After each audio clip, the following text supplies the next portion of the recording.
Hello, good afternoon. Can you all hear me? Yes, can hear you. Okay, can you see me also, right?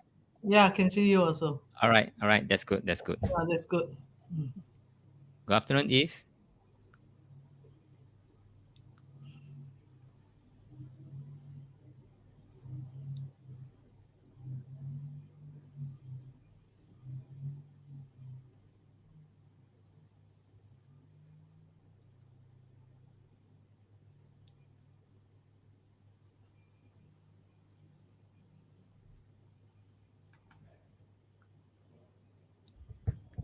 Okay, great. Eve, you're in already. Okay.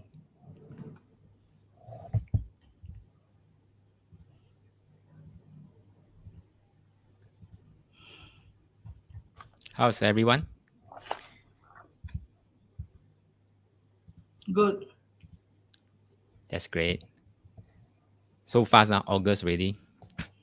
Yeah, really time flies.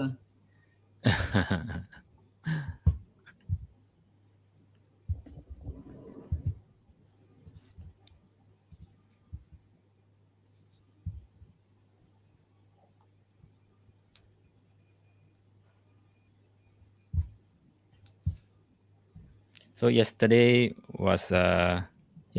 Friday, right? It was a epic moment between Putin and Donald Trump at Alaska. Hmm. But nothing significant comes out from it. So far, I didn't hear anything from them.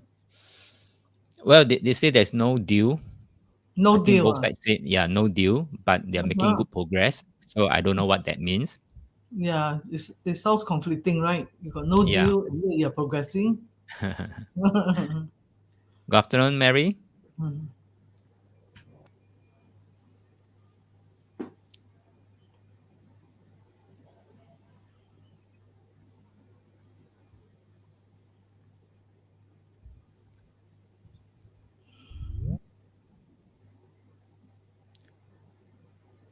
Good afternoon, Darren.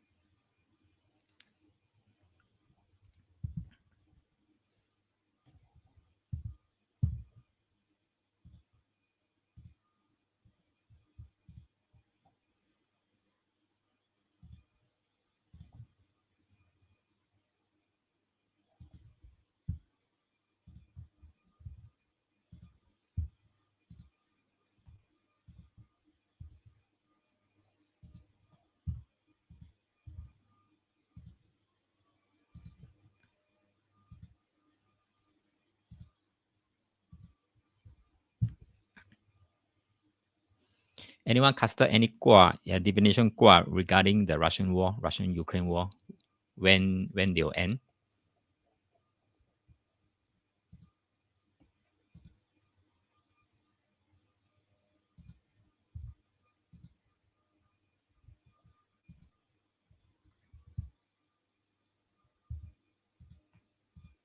Oh, Darren say, what? Been months didn't see the platform. Suddenly, a feel of so foreign, like long time never used bicycle. Oh yeah, I took a break for a couple of months, right? I think June, July, there's no classes. Yeah, I think so. Yeah, 2 months. How are you, Darren? Good.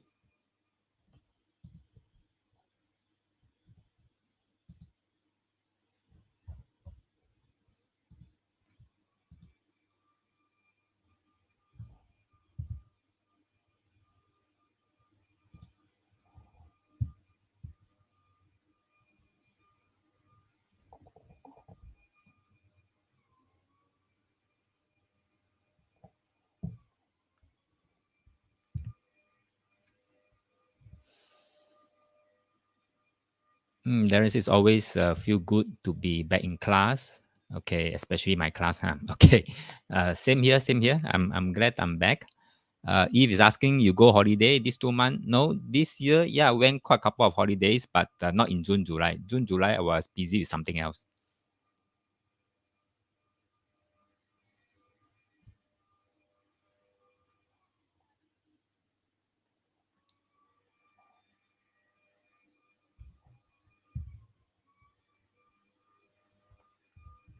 Okay, 3 more minutes.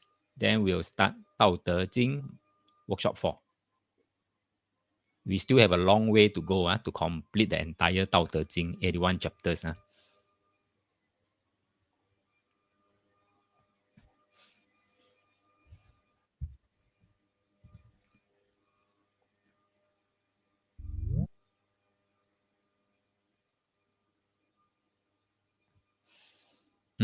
If it's asking where's my favorite country so far that I've traveled, I would say Australia. That was many years back. But now I got craving for China. Sounds weird, craving for China. Darren said this is not the presentation view. Not yet. I've not shared the slides yet. So this is no sharing of slides yet. Later on, before we start, I will share the slides. Is the view looking odd to you, Darren?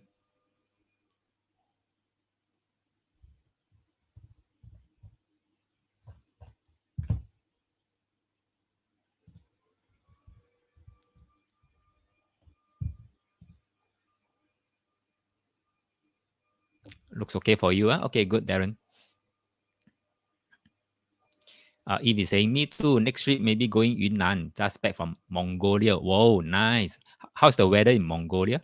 Is it always cooling? Or will there be also summer, winter, the kind of changes in seasons, climate?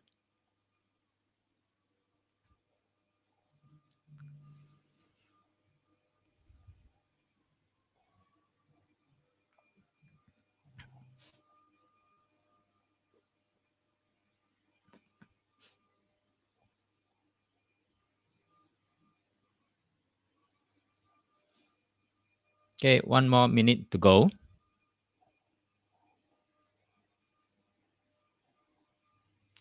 There is a maybe we aging, we feel like 落地归根吧. China may be one of it. Perhaps, perhaps. I think China there's a lot more of a lot of things to be discovered lah. So yeah, so that's why maybe recently I have this craving. If they supposed to be cold, but not very sure why I was so lucky. Kena the hottest weather, 35 degree. Oh my god, you went just got back, so that means only recently, yeah. Oh, okay, summer 35 degree. Okay. Okay. Or June, right? June should be also starting of summer. All right, it's 2 p.m. now. Shall we get started? Okay, then I'll put down my earpiece. I will share the slides now.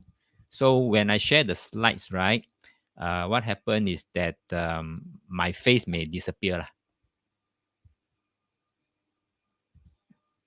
So give me a moment. Let me share my slides.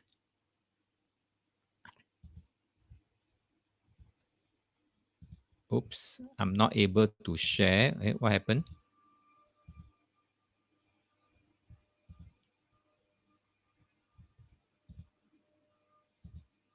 Give me a minute. I can't share my slides. Just now I tried was okay.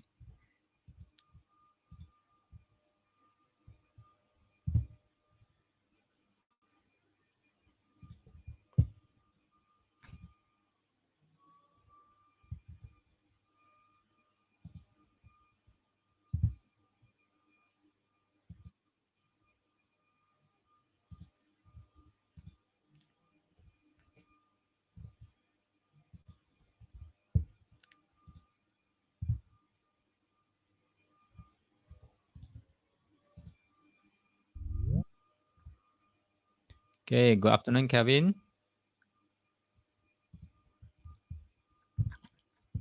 All right, can you all see the slides now?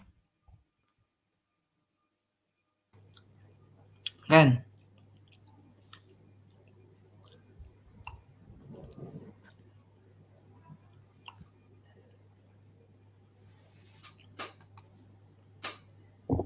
Can you all see the slides? Type a yes in the chat if you can see the slides.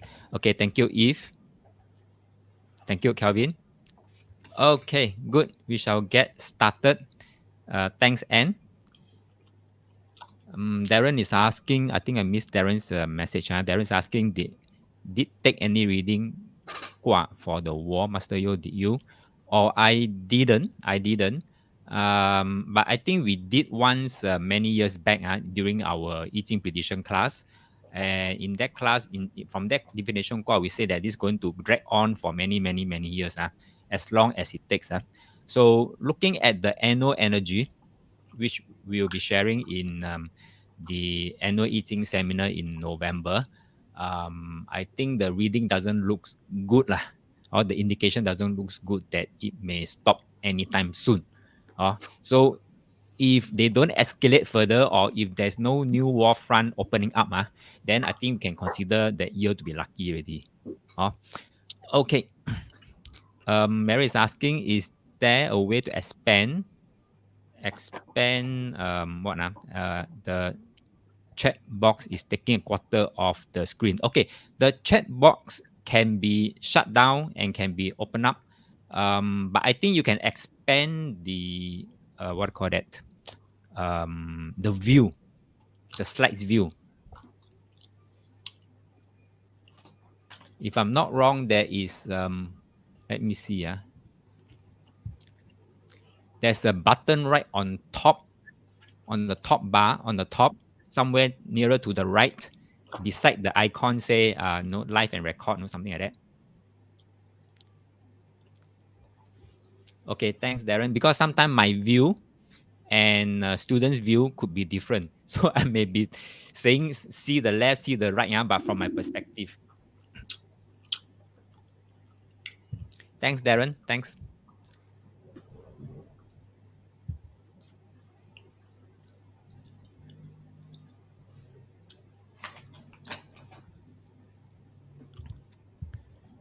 Okay, I shall wait for you, Mary. Let me know once you are good with the view size.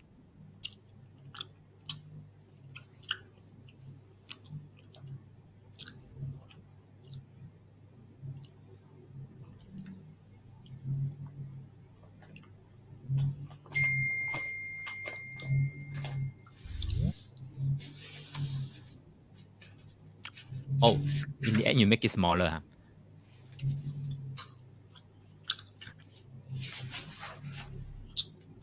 All right, Mary, you play around. I'm sure you should be able to expand the view. Thanks, Calvin. On the right, got a 3-line button, click and then click expand full screen. Yeah. Okay. So bottom right. Yeah. Okay. So Mary, just play around while I will start slow with the intro. Hopefully by the time I finish the intro, you are good, right? Good afternoon, Pepe. Just in time. Good afternoon, Lin. Just in time. Okay, so let's get started. Now it's 2:05. So good afternoon and welcome everyone to Dao De Jing Workshop 4. No worries, Lin, you're just in time. Yeah. So let's begin with a question that flips everything you think you know. So what if the true path to wisdom is to unlearn everything you have been taught? Now, in the world today, that tells you to seek more information, seek more knowledge, seek more control. Actually, the Tao whispers the opposite. So, what is it whispering? It's whispering, shed away the noise, let go, return to simplicity. Okay, so today you are here. You're not here to collect more theories. I think we have a lot of theories out there. So, we are here to feel the Tao, or not just read about the Tao, but to feel the Tao. And this isn't about becoming smarter. It is about becoming lighter as we go on. As we age, we want to become lighter and less burden. and be more present. So let's step into this space, not to conquer the Tao, but to be what a good word. What a good word can I use? To be humbled by it. Okay, so now before we begin, just a few quick notes to help you through, flow through this session. Number one, if you'd like to ask questions or share reflections, share your inputs, click the chat icon at the bottom to open or close the chat window. It will appear on the left side of your screen. And then number two, to maintain clarity during the session, all of you except myself will be muted. And number three, and this entire session will be recorded so you can revisit the insights anytime in your life. So let's breathe, empty the cup, and begin this journey, not of learning more, but of remembering what you already are. So before we dive into this one, let me just briefly introduce myself. My name is Kun Leong. I'm sure all of you know me. Yo Kun Leong. And over the past 12 years, I've dedicated my life to helping people make real lasting change, not through motivational hype or quick fixes, but by guiding them back to what's already within them. So I use this ancient Chinese system called I Ching, not those dusty, hard to understand version you might expect. I make it practical, simple, and transformational. So my mission, simple, to make a positive and transformative difference in your life each day, and to make eating easy, practical, and powerful for people like you. Now, let me set two learning house rules that might sound strange coming from a trainer like me. Rule number one, don't believe a thing I say. Yes, you heard that right. Don't take my words as gospel. Don't follow blindly. Why? Because this workshop isn't about memorizing verses and memorizing theories. It's not about that. It's about experiencing something for yourself. Rule number two, learn with a growth mindset. You might encounter ideas today that challenge your current way of thinking. Now, that is a good thing if you do that. So, growth doesn't happen inside your comfort zone. It begins where old beliefs break. Here's a quick but important disclaimer.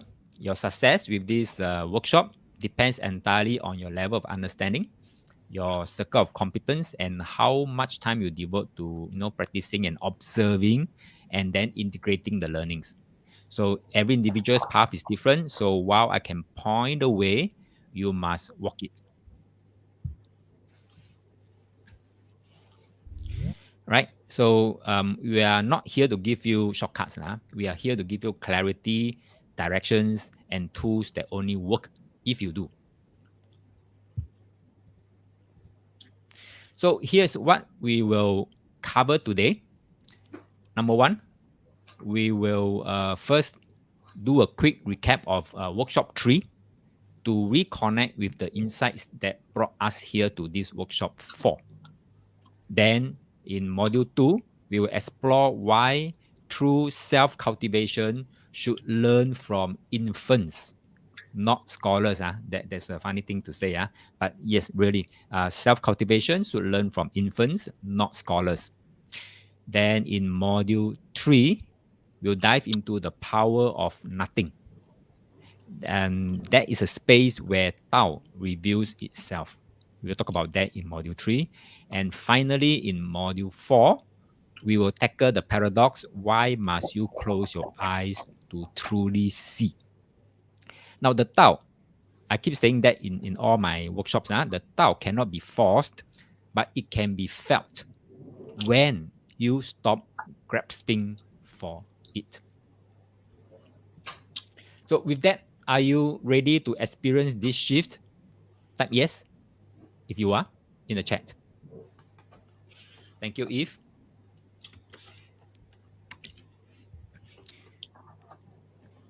Thank you. Thank you very much for all your yeses.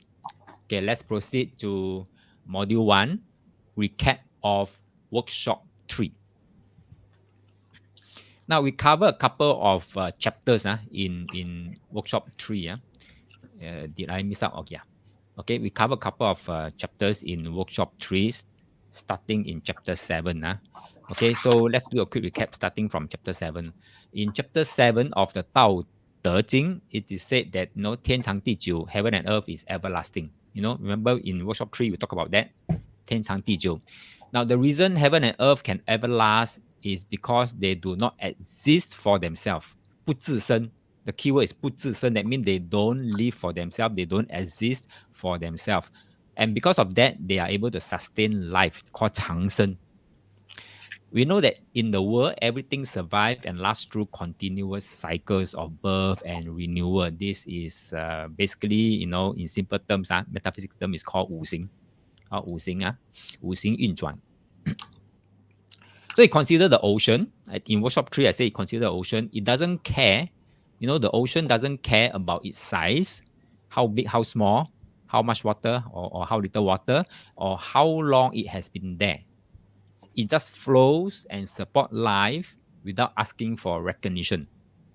And because it doesn't seek attention, it continues to exist for millions of years. 长生. Because why it doesn't exist for itself? It exists for the rest, but not for themselves. And we also talk about why the universe does not worry about its lifespan. The Tao Te Ching says that heaven and earth do not have a concept of time and space. Human, we have a concept of time and space, and we stick so dearly to this time and space. Okay, but not heaven and earth, not nature.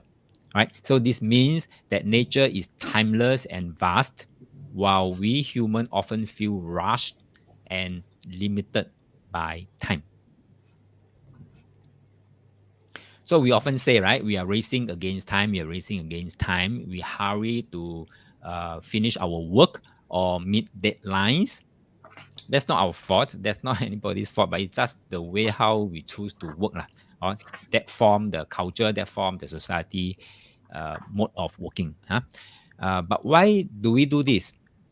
Racing against time only exhausts us. We know that, but yet we still do it. So, for example, a student may stay up all night cramming for an exam, thinking it will help them succeed. However, this cramming all night for exam can lead to fatigue and poor performance. Then we also say the Tao Te Ching teaches us that wise people understand this truth. Okay, and that's why they put others first and do not always try to be the most important. That means no rush, chill, no rush, and put others first. Okay, so do not always try to be the most important. That means the center of the universe. They don't do that. The wise people don't do that.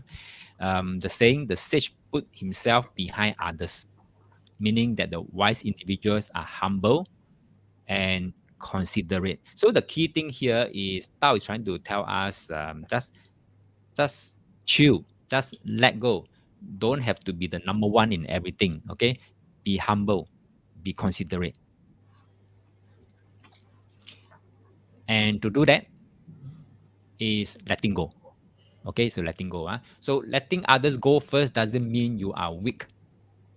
Remember this, letting others go first doesn't mean you are weak. It shows you are confident, you are secure, you have abundance. You have a lot of time, you have abundance of time, you have, abundance of everything. Therefore, you don't have to be the number one in the queue, number one in the exam, number one in the class, so on and so forth. People who are always fighting to be first often feel stressed and anxious. Is it true?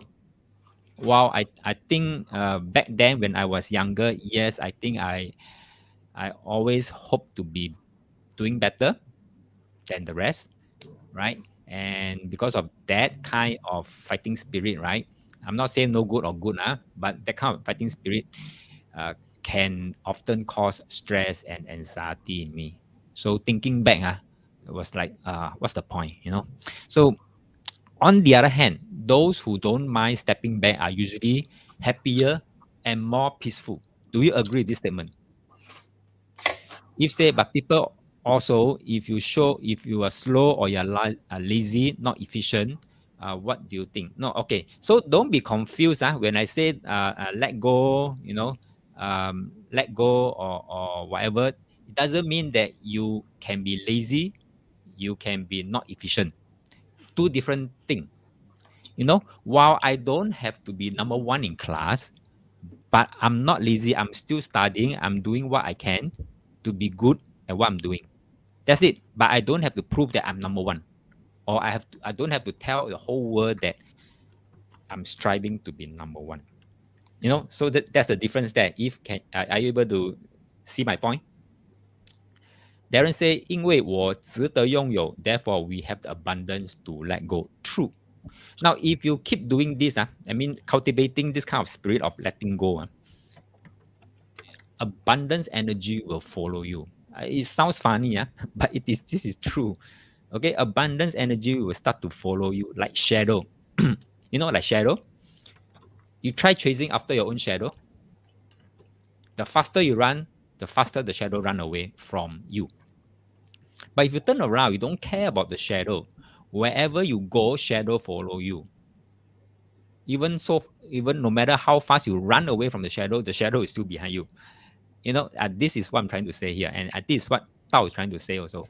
Let go, because all these things that talking about abundance, talking about whatever, it will just follow you. If say 尽能力顺天命, yeah, that's right. This is Lao Tzu way. 尽人事 not wrong. This 尽人事 is actually 孔子 statement. 尽人事 or 尽能力 then 顺天命. Okay, this is 孔子 statement. Okay, and say generally, yes, people with less stress tend to be able to let go easily. Yes, and because they can let go easily, they have less stress, they feel happier, they are healthier as well. And they, what do you call that? Their lifespan could be longer also. Now, I'll talk more about this portion here about health and wellness in the 黄帝内经 in October. Right. So Darren said, my basic understanding of let go, once we understand and acknowledge 母猪不能飞, we are more to be able to let go in life. Okay, 母猪是不能飞了哦. All right, 猴子也是不能飞哈. Okay, so yeah, it's true. I mean, basically means you just do what you should be doing. That's it. 尽人事, 尽能力, 尽人事, do what you're supposed to do. That's it. Full stop. Okay, but that doesn't mean lazy, doesn't mean not efficient, doesn't mean that you don't have to do anything. You just sit back and become a lazy bum. No, different meaning.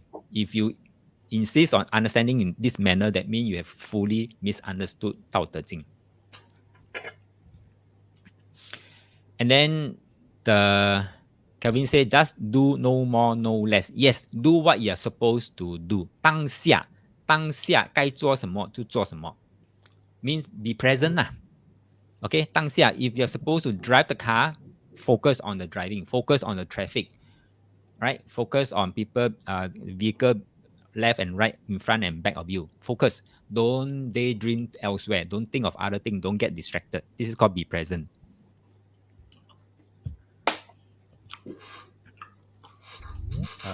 Where was I? Okay, then next on. Move on.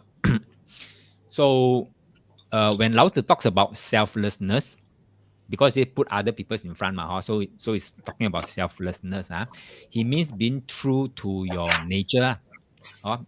Each of us has unique qualities, just like animals. And I brought in these examples. If you can remember, in workshop 3, I brought in the example about dogs have dogs-like qualities, cats have cat-like qualities, and so do humans. Humans have human-like qualities. Example, a cat doesn't try or learn to bark, and a dog doesn't learn or try to imitate a cat meowing. This is not their nature. So each follow its natural instincts. A cat, being a cat, fulfill its purpose. Same with dog. And similarly, as we as humans, as we thrive, we thrive when we embrace our authentic nature. What are those nature? Authentic nature: kindness, curiosity, connectivity. I mean connections, social connection with people, but not when we obsess over selfish desires. So when we express our true self, we contribute positively to the world around us. Then we move on. We move on in workshop 3 to say that Bruce Lee embodied this principle in martial arts and life. For example, he exhibited. He said, "Be like water. Be water, my friend." Okay, 看过. Bruce Lee has exhibited these few characteristics of water: adaptability, flow with the challenges, and stay grounded. Now, adaptability basically means he blended the best techniques from various styles and then creating his own style called Jeet Kune Do. Okay, flow with challenges. Bruce Lee faced racial barriers in Hollywood, but he flowed with the challenges and he became an international icon, right? And then stay grounded. So despite fame, Bruce Lee stayed focused on sharing his philosophy. Yeah, be water, my friend, is one statement that he shared lah. And this be water, my friend, this water is actually 看过 or hexagram 29. So when you understand this module, when you understand Dao De Jing, you will also finally appreciate the true essence of what called hexagram 29, the 看过. Oh, let me see. Okay, thanks, Lynn, for the feedback. I've muted all. Okay, let's move on. If say, but master, yet why we all scared to get 看过 in prediction? Well, because typically, a lot of masters stereotype 看过. That is the best answer I can give you. Typically, most masters stereotype 看过. Remember in workshop 1, chapter 1 of 道德经, I say 名可名,非常名. The moment you put a label on something, you limit the potential of that thing. So when most masters label 坎卦 as danger, they actually limit the potential of 坎卦. Right? Lin, Kan is also wisdom. Correct. That's right. So in fact, don't go around putting labels on things and people, because by putting labels on all these things, we're actually limiting the potential. 坎卦 can mean many more things than just danger, challenges, with the many more things. It can also mean with regards to your health, our body system, how energy flows. Why is 坎卦 so important? That one we'll cover in the 黄帝内经. That put that aside. So yes, if do you understand that why we all scared to get 坎卦 in prediction is because it has been stereotyped to be so. So break free from all those stereotypes, break free from all those labels. Is that okay? If Darren say, my perspective, people do worried and concerned future and unknown. We more even worried and concerned we cannot control 坎卦. True, because people are conditioned, to be afraid of things that they are uncertain of. We are wired this way, no choice. But with the education that's given to us as we grow up, we are even more wired to think it this way. We must be in control. We must know everything. Dao De Jing says it's not true. You need to know everything. Okay, we'll move on. We'll talk about that, but we move on. Okay, so where was I? Okay, so just so you know, Lao Tzu didn't pick water randomly. Lao Tzu choose water to be one of the key thing to talk about in Dao De Jing, because he noticed that water mirrors the Tao pretty perfectly. Not 100%, That's why I use pretty perfectly. Yeah, it's not 100%, but it's very, very, very close because Tao is Tao. Nobody can be Tao, Okay, or nothing can be Tao. But if anything else, it is something else that has a very near semblance to Tao, and that is water, according to Lao Tzu. Okay, so to help us understand the deeper wisdom of water, he laid out 7 qualities. We covered that in workshop 3. 7 qualities that make it extraordinary. So, what are those 7 qualities we cover in workshop 7? They are, I put their left side, right side of these slides here. On the left side are the way Lao Tzu phrased the qualities of water. That means everyone should exude this kind of qualities of water. So, what are they? Let me just read out the left side first. Um, 聚山地, number 1 is to means it stays in good place. The quality of water, I mean, the characteristics of water is that it always stays in good place. Okay. Number 2 is 心善渊 means water heart is deep. Okay. Number 3, 与善人 means it's kind to others. Water is kind to others. But don't anger the water. Okay. Naturally, by default, water is kind to others. Number 4, 言善信 means water speaks with trust. Number 5, 正善治 means water governs with good management. Number 6, 事善能 means water does things well. And number 7, 动善时 means water acts at the right time. Now, let me loosely translate to our, layman understanding and the application of these 7 characteristics. Number 1, knowing that water always stays in good places, right? Basically means, I think I've shown you one example, right? Where water goes, right? You start to grow, nourish, and grow the place, the people there. And then plants start to grow very beautifully. And soon enough, you have garden, you have park, you have, greeneries. Okay, so basically what it means here, number 1 is application to real life is that, just remind yourself wherever you're landed up with, that is the best place for you. Basically means find potential in every place, in every corner that you landed up in, because you're always in the right place.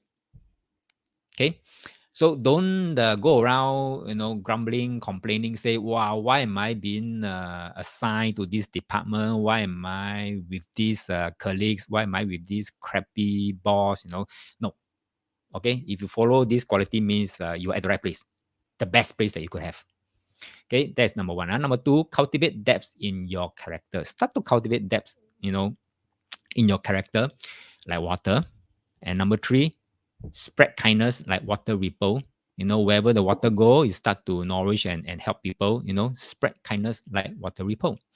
Number 4, action speaks louder than words. Water don't speaks, water don't shouts, okay? But its actions speak louder than the words, right? So number 5, lead with fluid nature of justice. That mean be flexible, be adaptable. Like what Bruce Lee say, adaptability. Number 6, strive for excellence in every task. Water won't say I 偏心, I do this, I don't do that. No, water will just strive for excellence in every task. And number 7, timing is key to success. So these are the 7 qualities of water and how they can apply to our daily living. Now, if you forget, I won't go into details because we covered that in workshop 3. This is just a quick recap. So if you forget about all these things, please go and revisit those videos to have a better understanding again.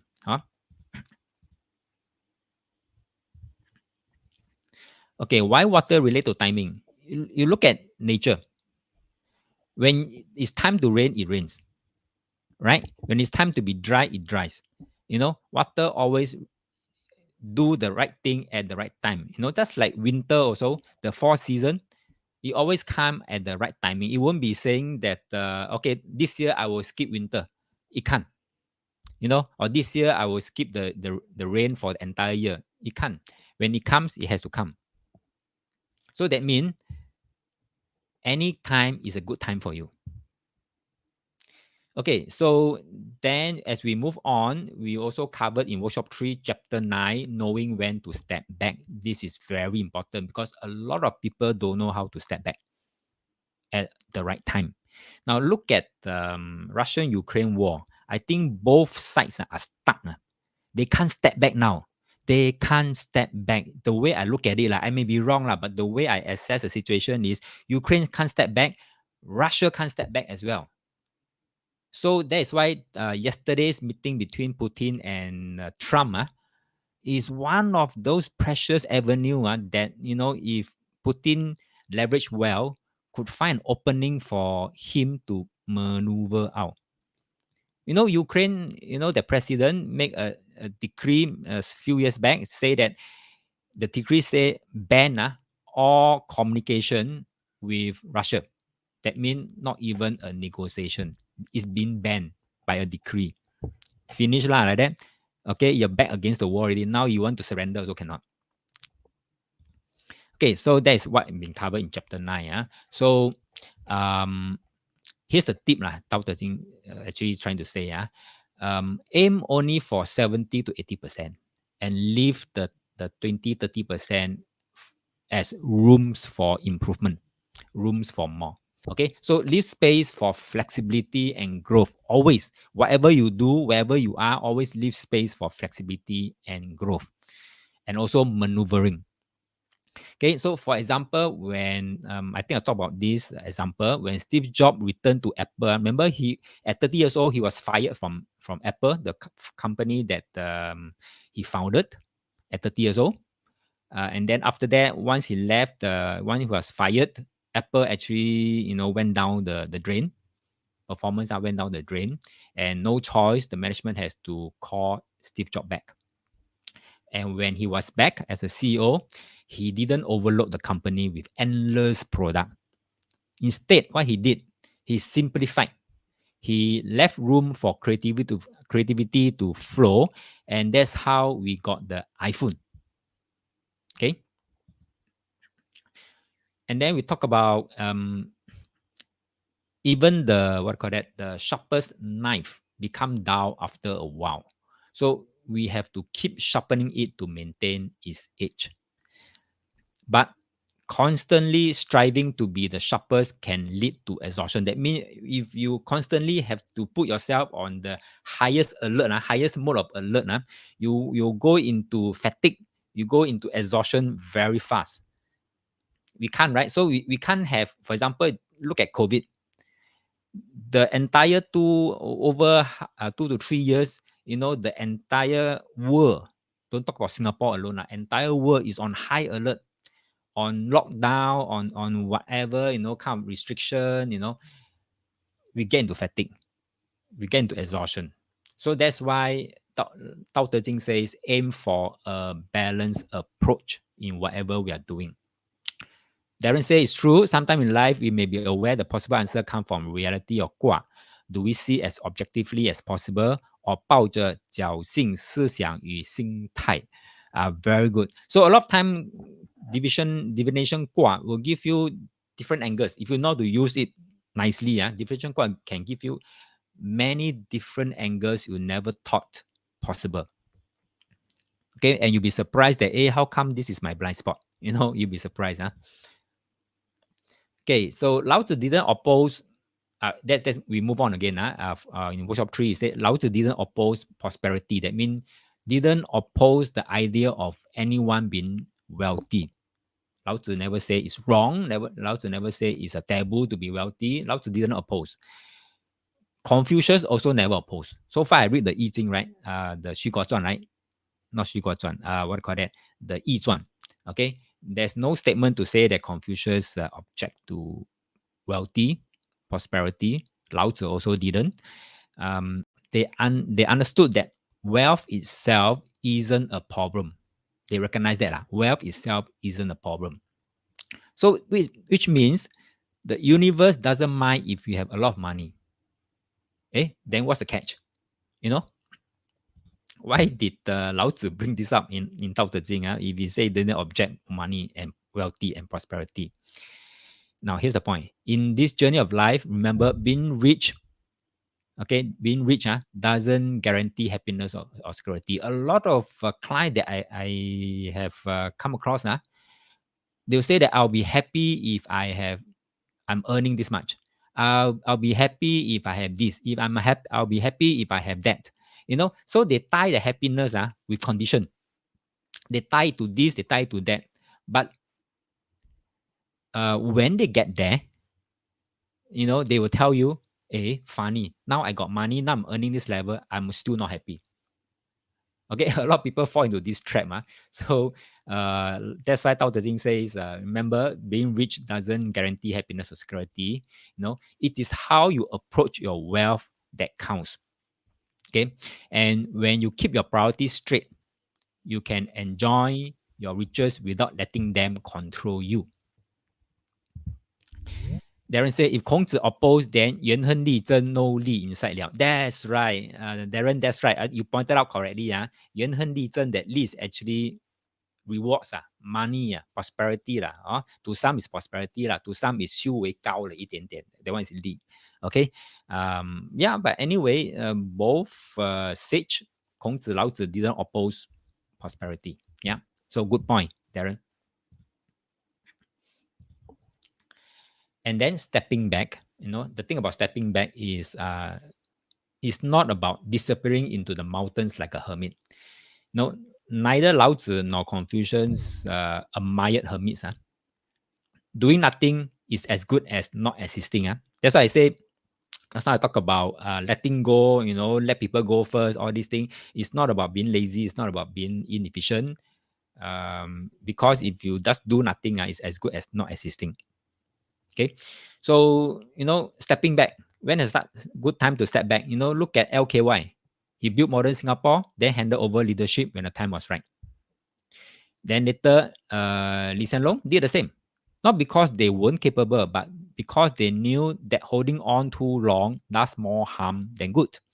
So Lao Tzu wisdom is not passive; it's deeply action-driven. So in short, life is about doing, about contributing.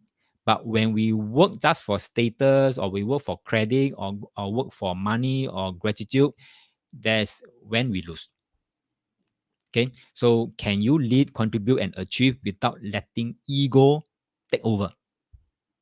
Now, having said that, right, this needs a lot of self-cultivation, 修为, or a lot of self-cultivation, and that's what we will delve into this new workshop, workshop 4, or in the next module, module 2. So are y'all good with me with this module 1, a recap of workshop 3? Type yes in the chat if you are good with this recap. Okay, thank you, Lin. Thank you, Pepe. Then we'll move on. Thank you, Andy. To module 2, why self-cultivation should learn from infants. Sounds funny, right? Okay. Let me ask you something. Darren say it reminds the story of Master Yo shares about the CEO being served a cup of tea. Oh, you remember that story? Thank you very much, Darren. Oh, that's right. That's right. Serve that cup of tea. Anybody heard about this story before? The CEO being served a cup of tea? I think this story strikes a chord with me. Or I think he has struck a chord with Darren also, because if he can remember this story, means that he can resonate with it. So it's not your position. It's not who you are. Okay. So that that this CEO was a retired CEO, in short. When he after he retired, right? He was no longer CEO, but just a normal commoner, so-called commoner, and he was invited to give a speech in one of those big event, international event. While when he was still a CEO, when he reached that convention hall, he was always being led, being ushered in. Somebody will offer him a cup of tea or coffee or whatever, and do everything for him. But after the CEO, after stepping down from a CEO, when he was a normal person, but he was invited back to give a speech, he has to do a lot of things himself. Nobody ushered him. Nobody offered him a cup of coffee or tea or whatever. He has to do all the preparation by himself. So basically, meaning that how come so different when you're CEO and when you're not CEO. So it's not about him, okay? Because the cup of coffee was meant for that position. If you're not in that position, you won't deserve that cup of coffee. Basically, in short, this is the story. Thanks, Darren, for bringing this up. Okay, now before we begin, let me ask you something. Have you ever looked at a baby and thought, this tiny human might actually know more about life than I do? Have you ever thought about these funny questions? Or never ask yourself, never even think about such question can arise in your mind? Okay, it's fine. I know it sounds ridiculous, but here's the thing. Dao De Jing wisdom or Dao wisdom tells us that true self-cultivation isn't about adding more knowledge, adding more techniques, or adding more control over life. It's not about that. Self-cultivation is none about all this. Instead, it's about returning to something we have lost as we grow up. And that something that we lost is something that infants naturally embody and have. Now, what exactly do babies have that we as adults desperately need? This question very cheap. Okay, let me repeat. What exactly do babies have that we as adults desperately need now? Anybody want to make a guess? What does baby have that we don't have now? We used to have, but not now. Thank you, Eve. Innocence, love. Thank you. Don't you agree with this statement? This question here is that we have lost all this as we grow up, and you look at all the war going around, especially the Israel-Gaza war. Seriously, I was stretching my head. No, how could this happen? Anyway, adults being adults, and say genuine and real. Exactly, we have lost all those as we grow up. So it is, their innocence, their softness, their pure presence in the moment. Is there any something else deeper at play? Okay, so today we are going to unravel a powerful Tao secret, one that could radically shift how you approach self-cultivation, energy work, and even your daily interactions. Now, in chapter 10, Lao Tzu spell out very clearly what is it that baby have that we don't have, and how can we go back to that stage. Okay, all in chapter 10, right? So a newborn baby looks so fragile, but it's actually very complete. As we grow, right, we actually start losing something essential. Now, Lao Tzu said in the first sentence, I'll read it in English. But those English translation are loosely translated, not the exact translation, because it's very hard to find a translation that exactly transcribe the essence and the meaning of the Chinese sentences. But this is as close as I could get. So pardon me if you find that it's not good enough. Okay. So the first sentence says, can you unite your soul and body without separation? What does that mean? Can you unite your soul and body without separation? Soul is soul, body is body, right? But can we unite them back like baby has? No, in Tao thinking, this word this yin soul refers yin refers to the soul, the life force, the essence that make you you. Po, okay, is the physical body, the vessel that carries that life force. I mean, the our physical body that we have the essence in us huh? Now let me pull you back when we were just born. Okay, and Lao Tzu call that the womb as the perfect state of oneness. Before you were born, I mean, you were born, I'm born, everyone is born. Before that, our soul and our body were one inside the womb. Soul and body were one, okay, inside the womb. And at that point, no doubts, no stress, no overthinking, just pure unity, just as one. And in the mother's womb, your soul and body weren't separate, still as one. How it get there, huh? Is because of the father's essence and the mother's blood work together to shape this tiny form. So that fetus, didn't question, didn't resist, didn't struggle at all. Okay, so you simply were existing in perfect harmony. When all the ingredient comes together, then you just okay lo, come lo, 我来了. So no question, no resistance, no struggle. You were just simply existing. Okay. Before that, let me say, Eve says, but no choice master is survival mode. Yep, understand that survival mode. So there are ways to improve the survival mode lah.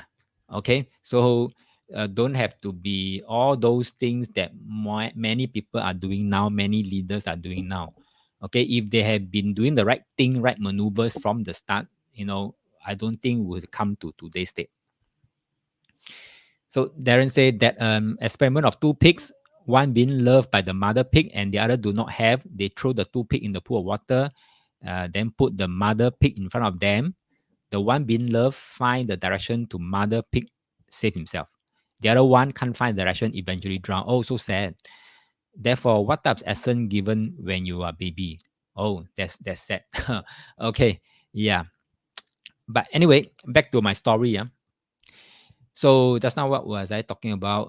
Okay, you didn't question, you didn't resist, you didn't struggle, you were just existing in perfect harmony. But then life happens. Okay, we are born. Finally, 9 months later, we are born. And then we start learning names. And we start learning about our roles, other people's roles, and then our expectation, not our expectation yet, but other people's expectation, your parents' expectation, the government expectation, the teacher's expectation, your friends' expectation, and then society start to pull us in different direction as we grow up. And slowly we forget. Now, the unity, what do we forget? We forget that we have this unity between our soul and body. And that unity starts to break apart. You imagine holding a baby. If you don't hold them properly, they'll scream, they'll cry, you feel awkward, right? That's because true holding isn't about just using your arms. If you have hold baby before, hug baby before, a skilled person holding a baby become one with the baby. No separation, just like a natural flow of energy. Okay, so now the real question is, how do we return to this state of unity? How do we reclaim what we once had?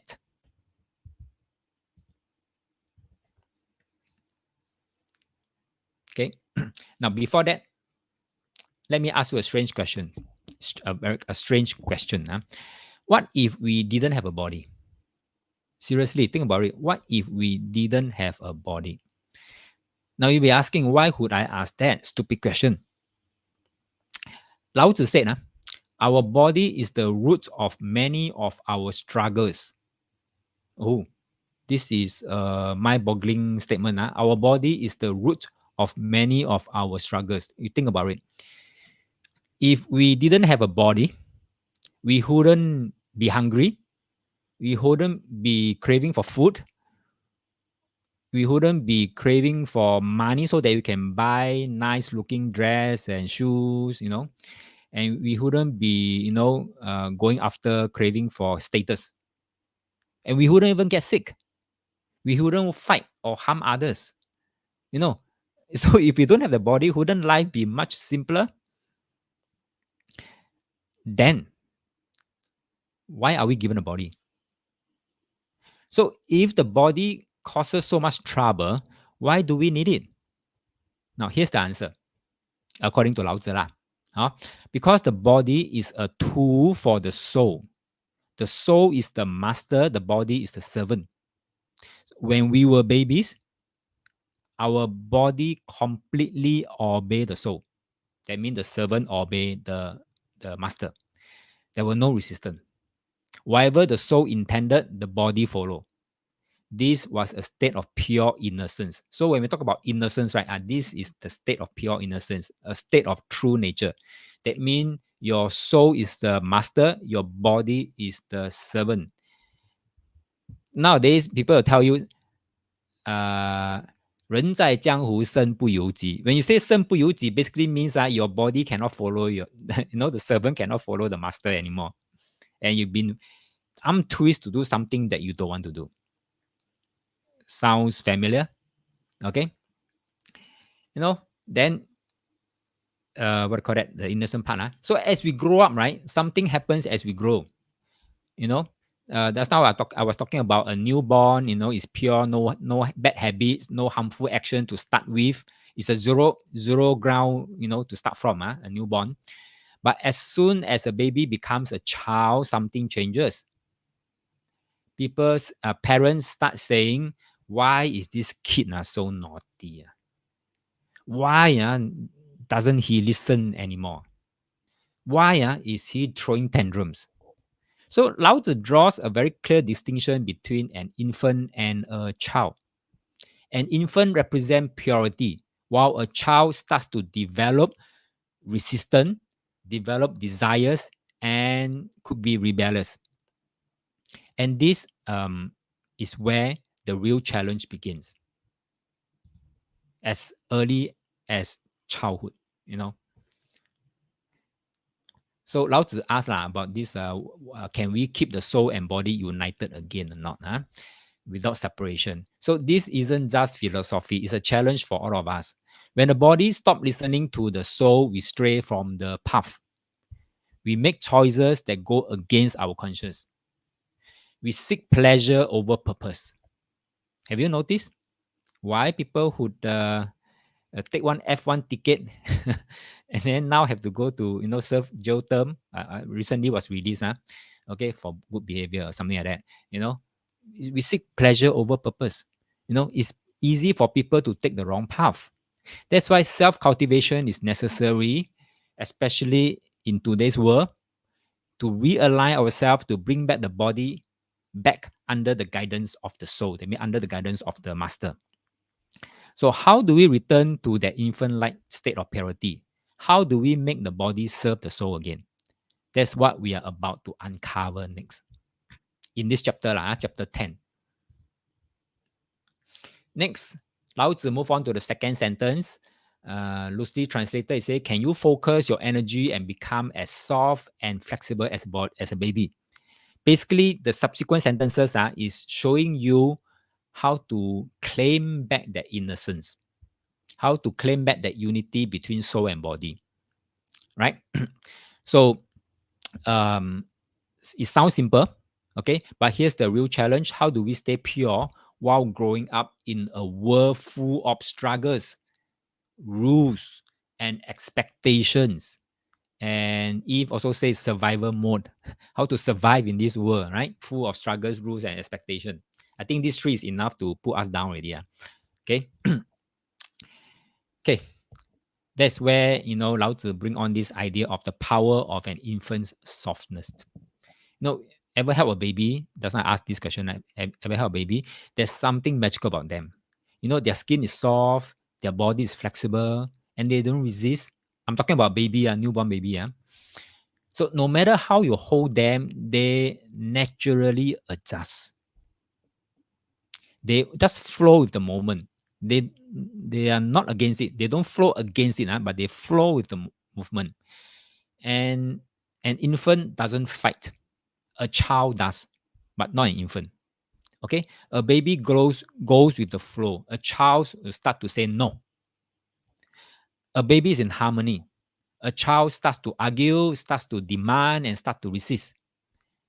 This is where we start to lose our connection to our original nature. Now think about adults. We grow as from a child, toddler to a teenage to adults now. As we grow, we totally lose that flexibility. We become so stiff not that physically stiff, but mentally stiff. Our body hardens, our mind hardens, and before we know it, we are rigid, very, very extremely rigid in the way we do things, in our ways. If you think about it, we are not open to things. We are we don't want to try out new things. For example, learn AI, learn ChatGPT, and things like that. We become so stiff. So here's something to reflect on. Okay, the more rigid we become, the closer we are to breaking. That's number one. Number two, the more flexible we remain, the longer we can adapt and thrive. That's survival. So if we talk about survival mode, right? How to survive, right?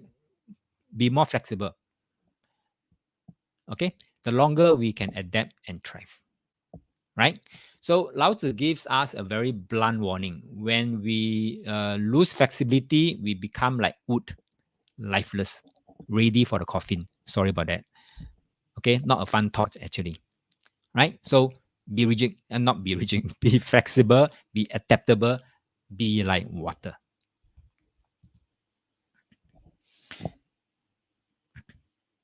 Darren says, hearing about the newborn baby concept from Lao Tzu, I feel another layer of wisdom and insight how we apply our life effectively when we approach 2026. 天火同人 baby. Sounds about nice, huh? Okay, good. That's great that you have these insights, Darren. Okay, put it to good use. Apply it, huh? Okay, so Lao Tzu is not telling us to stay helpless like infants. We know, follow babies. Alamak, they are so helpless. Can't even walk, can't even talk, can't even share the thoughts that it has. Okay.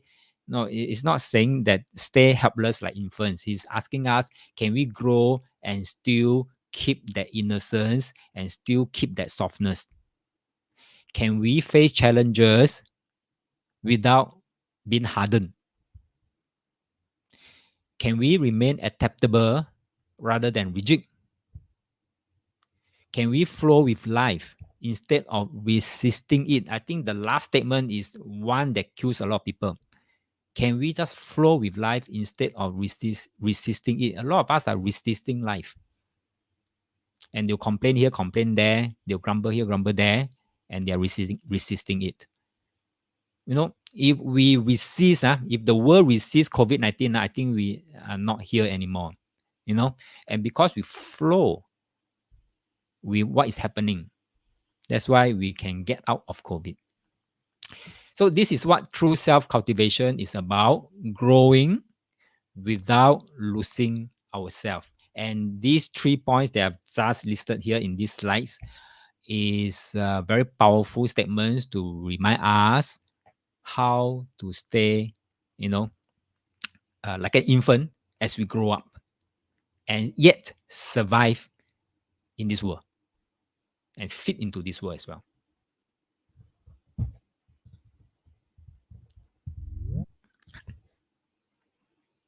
Okay, let's move on. Okay, next sentence. How to say, can you cleanse your inner vision so it remains pure and without flaws? Okay, so now we're giving deeper into this intriguing concept of observation. Okay, it says here, let me repeat the sentence. Can you cleanse your inner vision so it remains pure and without flaws? I mean, don't be tinted lah. Don't be tinted. Now, let me ask you, when you look at something, are you truly seeing it? Or are you just scratching the surface?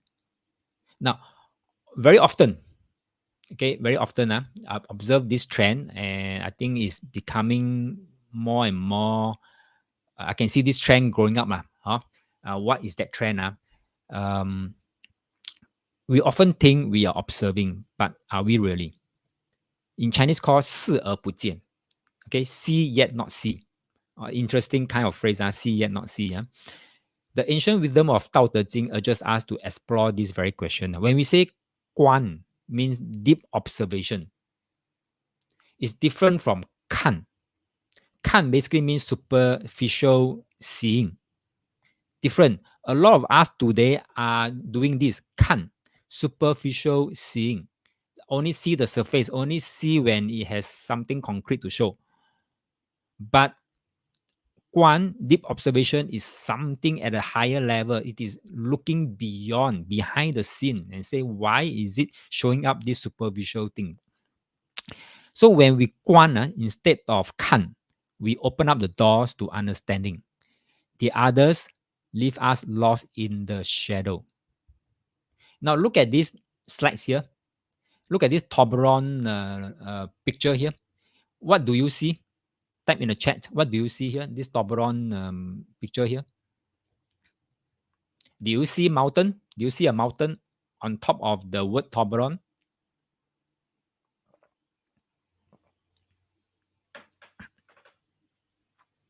What do you see?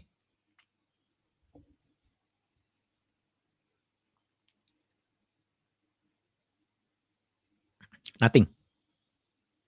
Not even mountain. Never mind. Lin say mountain law. Okay, mountain law. Okay, good. Anyone see a bear inside the mountain?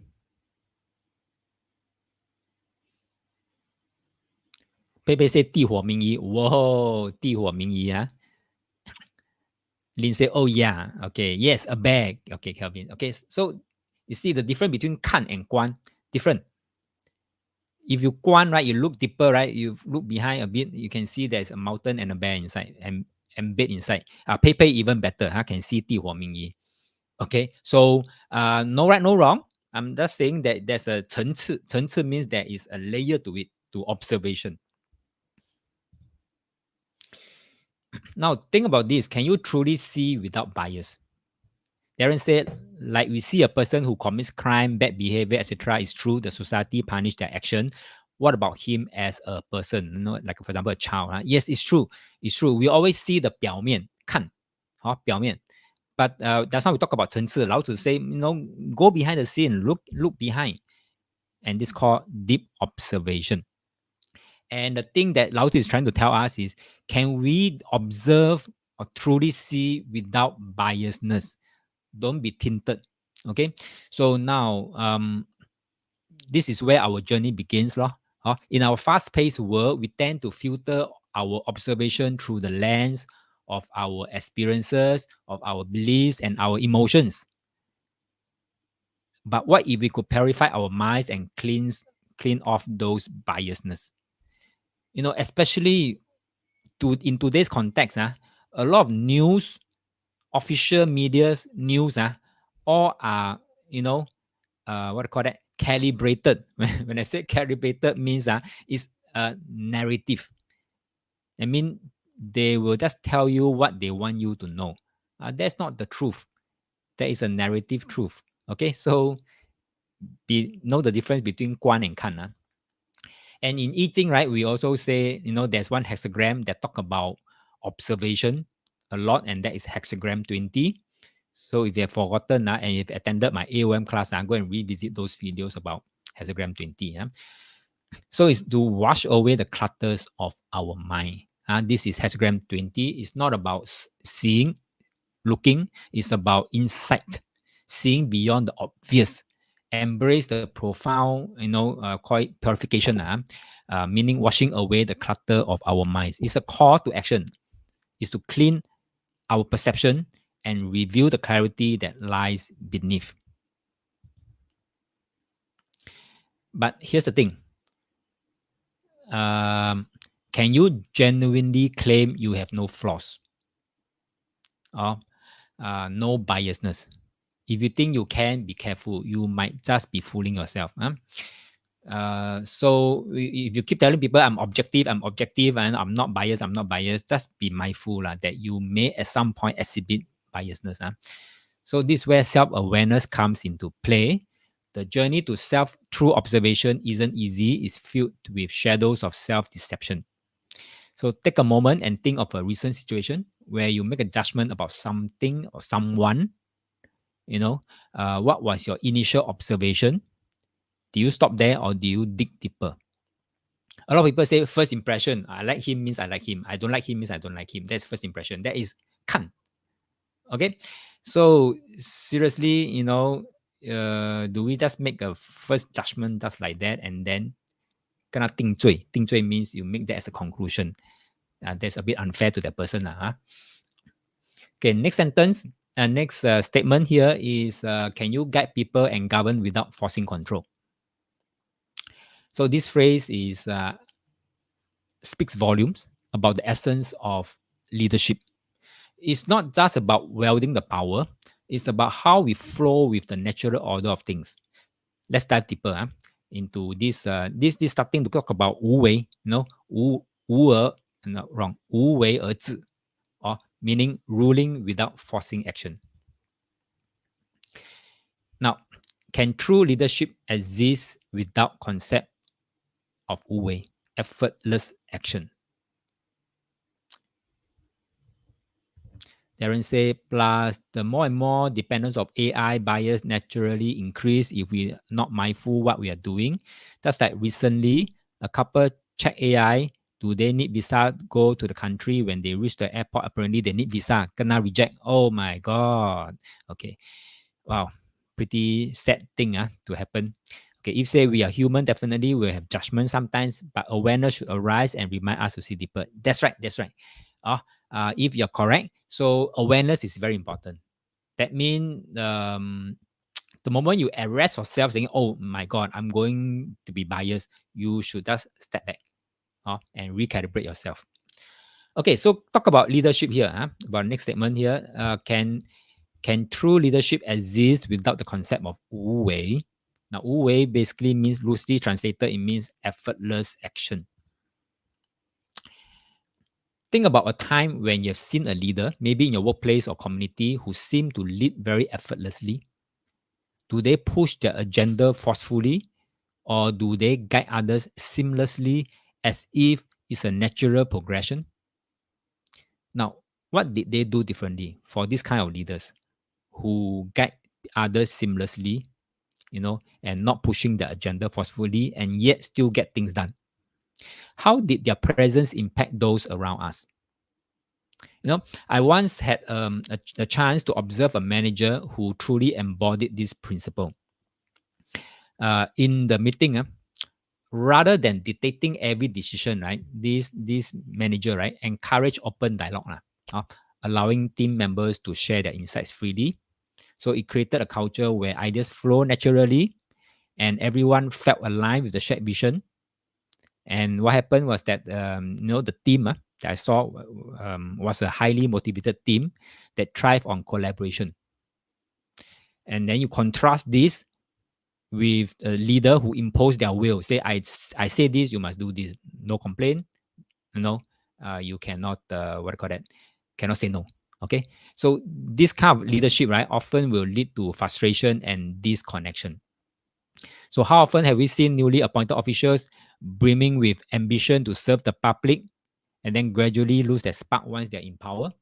I think we have seen many. All right. So one of it was this example here. On the flip side, many aspiring public servants, right, start with a genuine desire to serve, declaring their intention to help society during their, their rally and things like that. But once they step into the leadership roles, they often stray from those noble ideals. Why?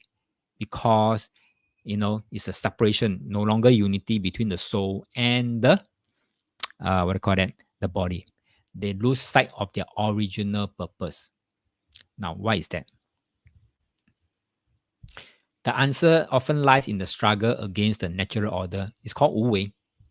Okay, leaders may try to impose their will rather than align with the rhythm of life. They force actions instead of allowing them to unfold naturally. Look at pre-COVID. Okay, pre-COVID, the government has been trying to force the application and the use of digital payment. They fail miserably. All right, because they've been trying to force it through. Now, when COVID comes, right, very naturally, how things unfold is that everybody naturally, automatically go and onboard into digital payment. This is called 无为. Okay, so it boils down to one keyword, 无为. Okay, 无为. So when leaders shift from acting according to natural rhythms to forcing their agendas, they lose their original purpose.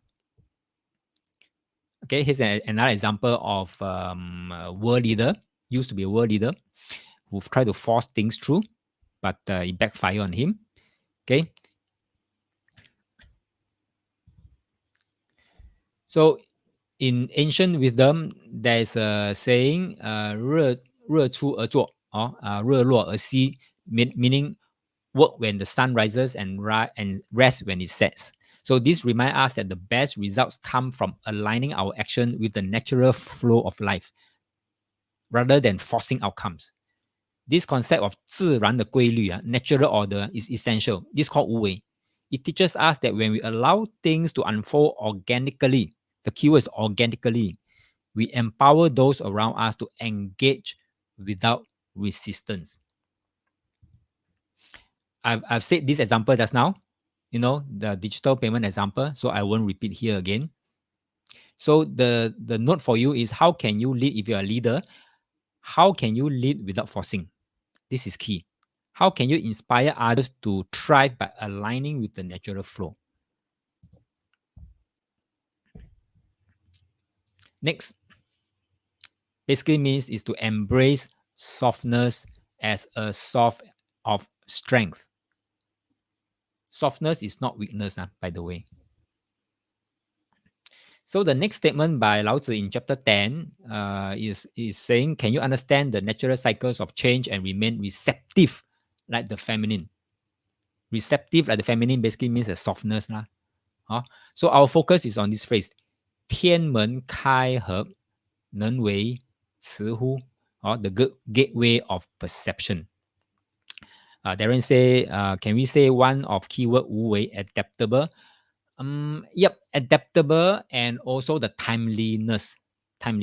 Okay, adaptable and timeliness. So basically, if you add these two together, I'm adaptable. I can adjust, my plan and whatever. But when the time comes, I'll go for it. That's like the digital payment. When the time comes, you push it out. You push out this campaign. 99% success. Unless the people executing it cock up lah, then no choice lah. Otherwise, 99% success. Same thing with change management. All right. So let me move on with this statement. This concept, the highlighted statement, remind us of the importance of inner stillness and receptiveness. Receptiveness. In a world that often celebrate force and dominance, I'm sure you know this world always like to say force, by force, domination, hegemony, things like that. But Lao Tzu invite us to explore the power of softness and flexibility, like China. China never say want to claim to be number one. China never say you want to be a hegemony, but a peaceful rise. Peaceful rise without taking over another country, without forcing a regime change. This is called soft power. Okay. So consider Eve is saying, but how to Wu Wei to make things happen always? Can explain a bit. Okay. Now, Wu Wei basically means not forcing your way through, because forcing your way through, you can expect resistance. Okay. Let's say talking about parenting. For parents, say that, okay, now take out your books, go and study, right? Study, and then dinner time, I'll call you. Highly likely the child will resist, because this is not Wu Wei already. Okay. So what is actually Wu Wei? It could be, like for example, well, now, we have 3 hours before dinner. For example, I'm giving just a rough, weird examples.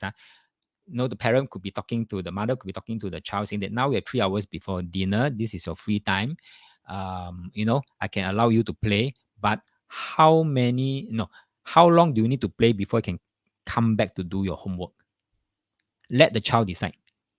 Something like that. This going with the flow without forcing. And then the child makes his own decision. Likelihood the child will follow up with the decision that he has made and committed. Wu Wei. Okay, you get what you want, the child get what you want. Wu Wei. You get my point, Eve? Okay, if don't follow means that this approach is wrong. This approach doesn't sit well with that child. There are 101 ways. Okay, 101 ways. So you must find a way that resonate with the child. Is that okay? If same thing in the organization as well, a team setup as well. Okay, back to this. Consider the extraordinary adaptability we have seen during the pandemic, right? Many businesses that once relied on rigid structure had to pivot swiftly. Those that embrace a softer, more flexible approach like local restaurant, shifting to delivery and takeaway options thrive while others struggle. They didn't just react, they listened to the needs of their customers, embodying the very essence of being feminine. Feminine basically means receptive and agile, and then adjust. Okay, so imagine for a moment a time when you face a challenging situation. Do you approach it with a rigid mindset straight away, or do you find yourself flowing with the circumstances? Like for me during COVID, straight away I just pivot to online teaching. And I stay online teaching to today, all thanks to COVID. So this is Wu Wei. Okay. But if let's say I do online teaching when there were no COVID, I mean before COVID, I may face resistance from some students because not all students back then were accustomed to online teaching. They who still prefer classroom. So what I was doing, I was just following the Wu Wei lah. And many other coaches also do the same thing. Okay, so this is where the concept of receptiveness comes in. To be receptive, to be soft, to be flexible comes into play. Lao Tzu teaches us that softness is inherently stronger than force. A very controversial statement. Let me repeat. Lao Tzu teaches us that softness is inherently stronger than force. That means Kun Gua is stronger than Qian Gua. If I may put it in a I Ching way, Lao Tzu recognizes and feels that Kun Gua is stronger than Qian Gua. So when we cultivate inner stillness, we become attuned to our inner voice, guiding us like a compass amid external pressures. So it's actually telling us to explore the balance between inner stillness and the noise of the outside world. Okay, so back to you. Do you prioritize the noise of the outside world over the gentle whisper of our inner world? Which one do you prioritize? Which one do you prioritize more? Outside world, noise of the outside world, or the gentle whisper of your inner world? Inner world or your conscious? Which one?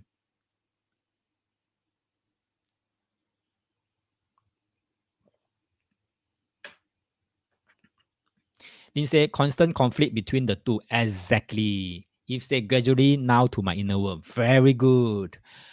Okay, so the thing here now is you have to walk the middle path.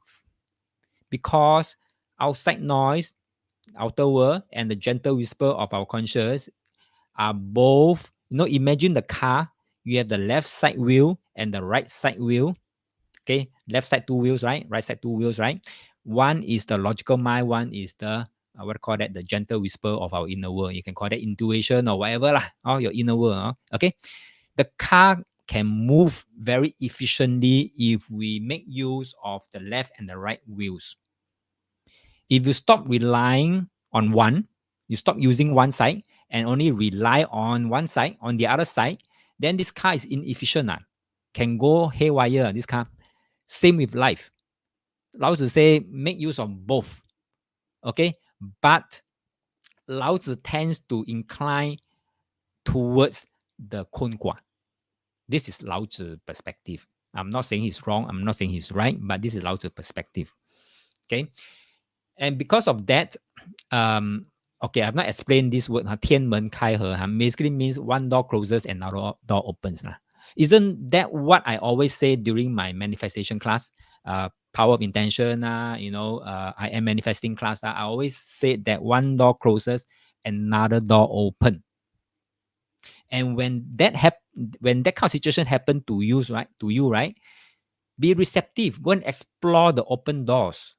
Don't be so rigid as in stand outside the closed door hoping that it will open again. That's too rigid already. Okay, so now you know what? Now you're hearing from Lao Tzu, not from me, that one door closes and another door opens. This is the natural state of nature order. Okay, so 天无绝人之路. Remember this, 天无绝人之路. That means is you won't reach the dead end. If you remain receptive, you remain soft, you remain flexible. Now, here's the thing, softness requires strength and courage. Oh my God. Okay, because like what Lin say, constant conflict between the two, right? And then if Lao Tzu says, use softness. Wow, it'll be very tough on Lin to lean towards softness and then ignore the logical mind. You need strength, you need courage to do that. Am I correct, Lin? To say that lean more towards your softness, the kunkwa. Yeah, because your mind sometimes, some of us, our mind, the left mind is too strong.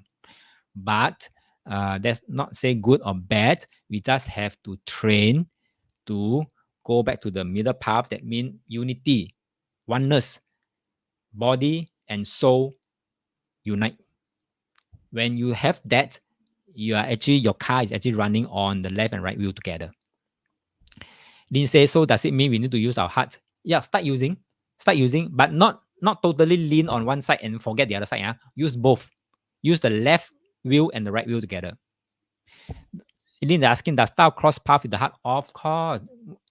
Whatever we say so far all points back to the heart. Now, when we talk about this heart, right, it is not that organ that Western medicines say it is. It's a different thing. It's called Sing. Sing is actually our inner world, our conscious, our everything. Heart center. Yes. Okay, got it. Can? Okay, let's move on. So even you want to be softness, right? You need strength and courage. Lao Tzu recognize that. Now, imagine you're sitting at a high-stake poker table, playing poker, obviously. And you suddenly get a glimpse of everyone's card. Suddenly, you are able to see everyone's card. You know who's bluffing, who has the winning hand, and where the real money lies. What would you do? What would you do if you are able to see all the cards? Would you play fair, or would you seize the opportunity to win big? What would you do?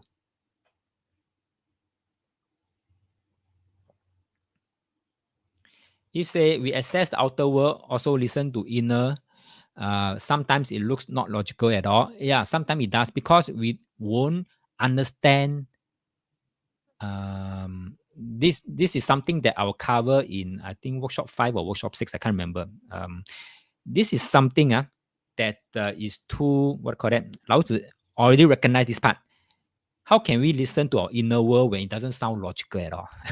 Is that what you're asking, Eve? Okay, because it totally flipped the world that we know. Okay, yeah, Lao Tzu has that explanation. I will cover that in depth in workshop 5, workshop 6. I can't remember which one to be exact. But what Lao Tzu is trying to say is that we cannot possibly comprehend the working of the nature. No one can. Okay, remember in chapter 1, we say that Dao ke Dao, Fei Chang Dao. The moment it can be spoken, the moment Dao can be written, is not the entire Dao. We already miss out quite a number of things behind the scene already.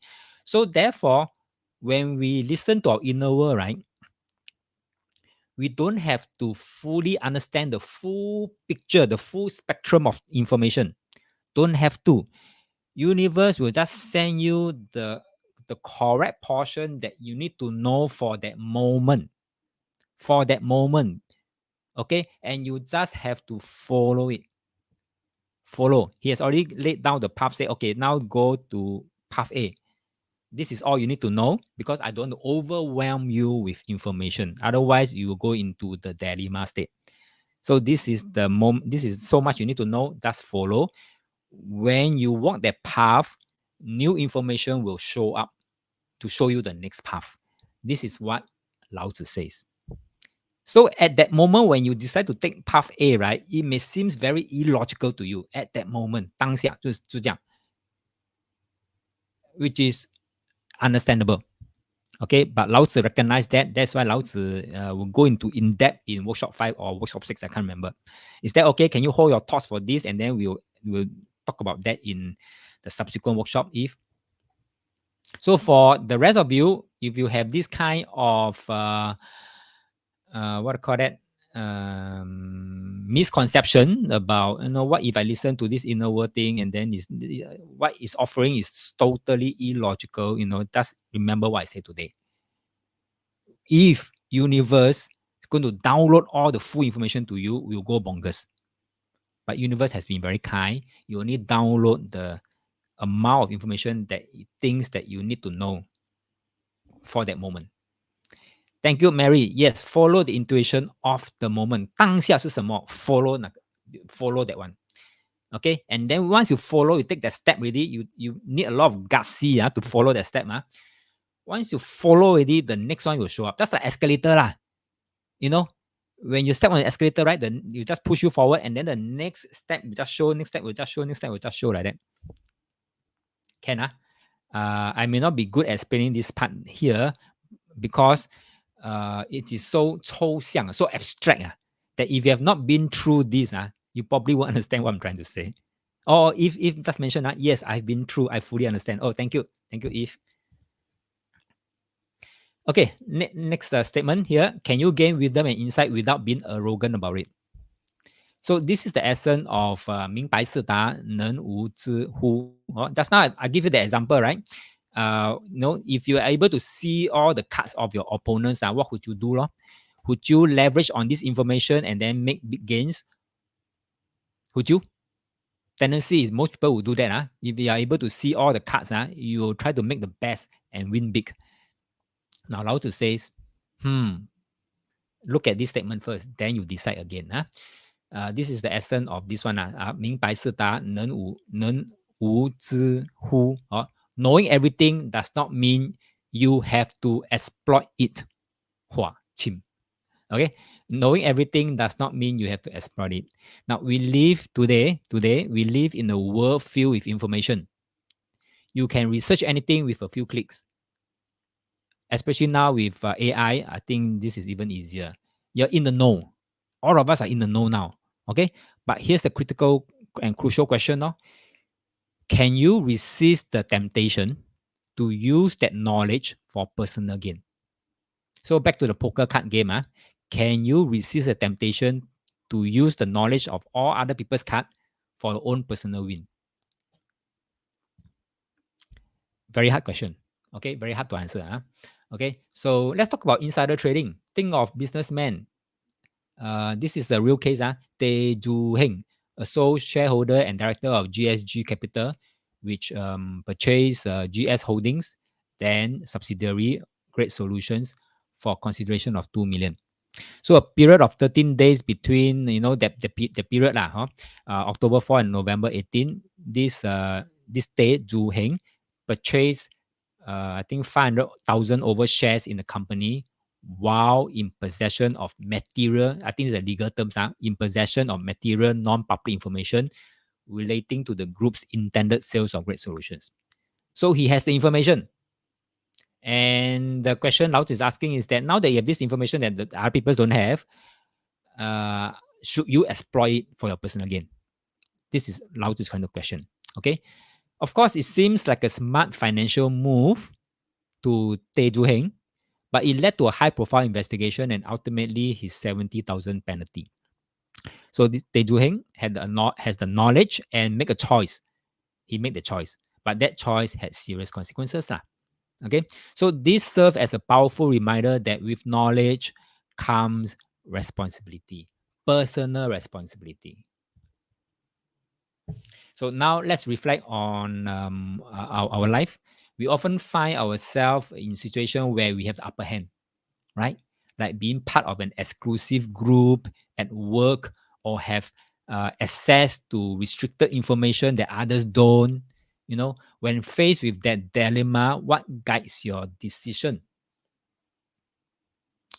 I want you to think, when have you been tempted to use insider knowledge for your advantage? And how do you handle it? Anybody want to share? Darren say, I agree with E view too. Sometimes I feel the contradicting.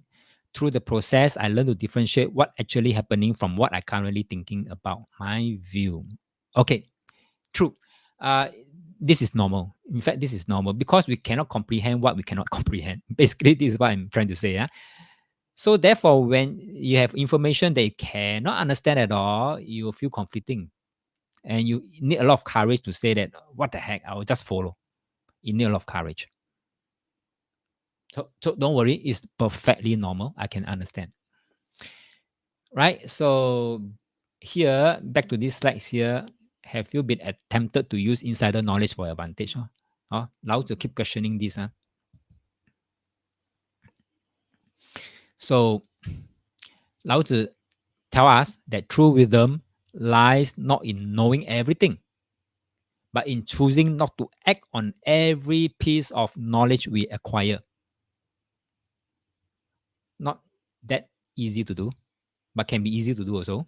It's about exercising integrity. Basically, in short, exercising integrity and understanding that the choices we make can have far-reaching effects, not just on ourselves, but on others as well.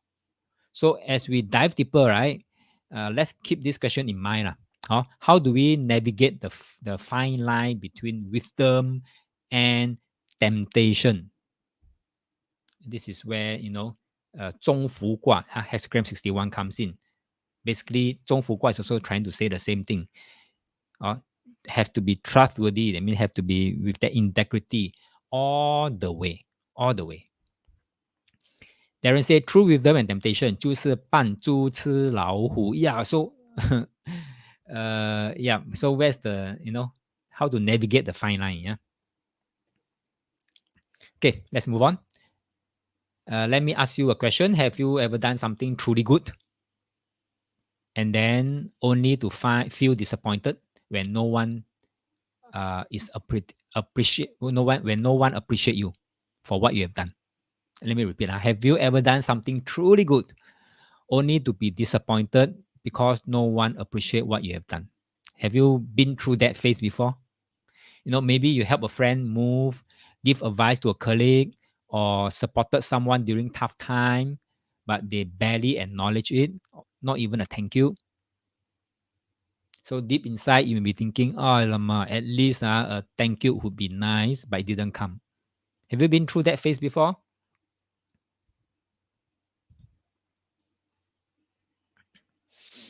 Okay, now if you have been through that phase, then here's a twist.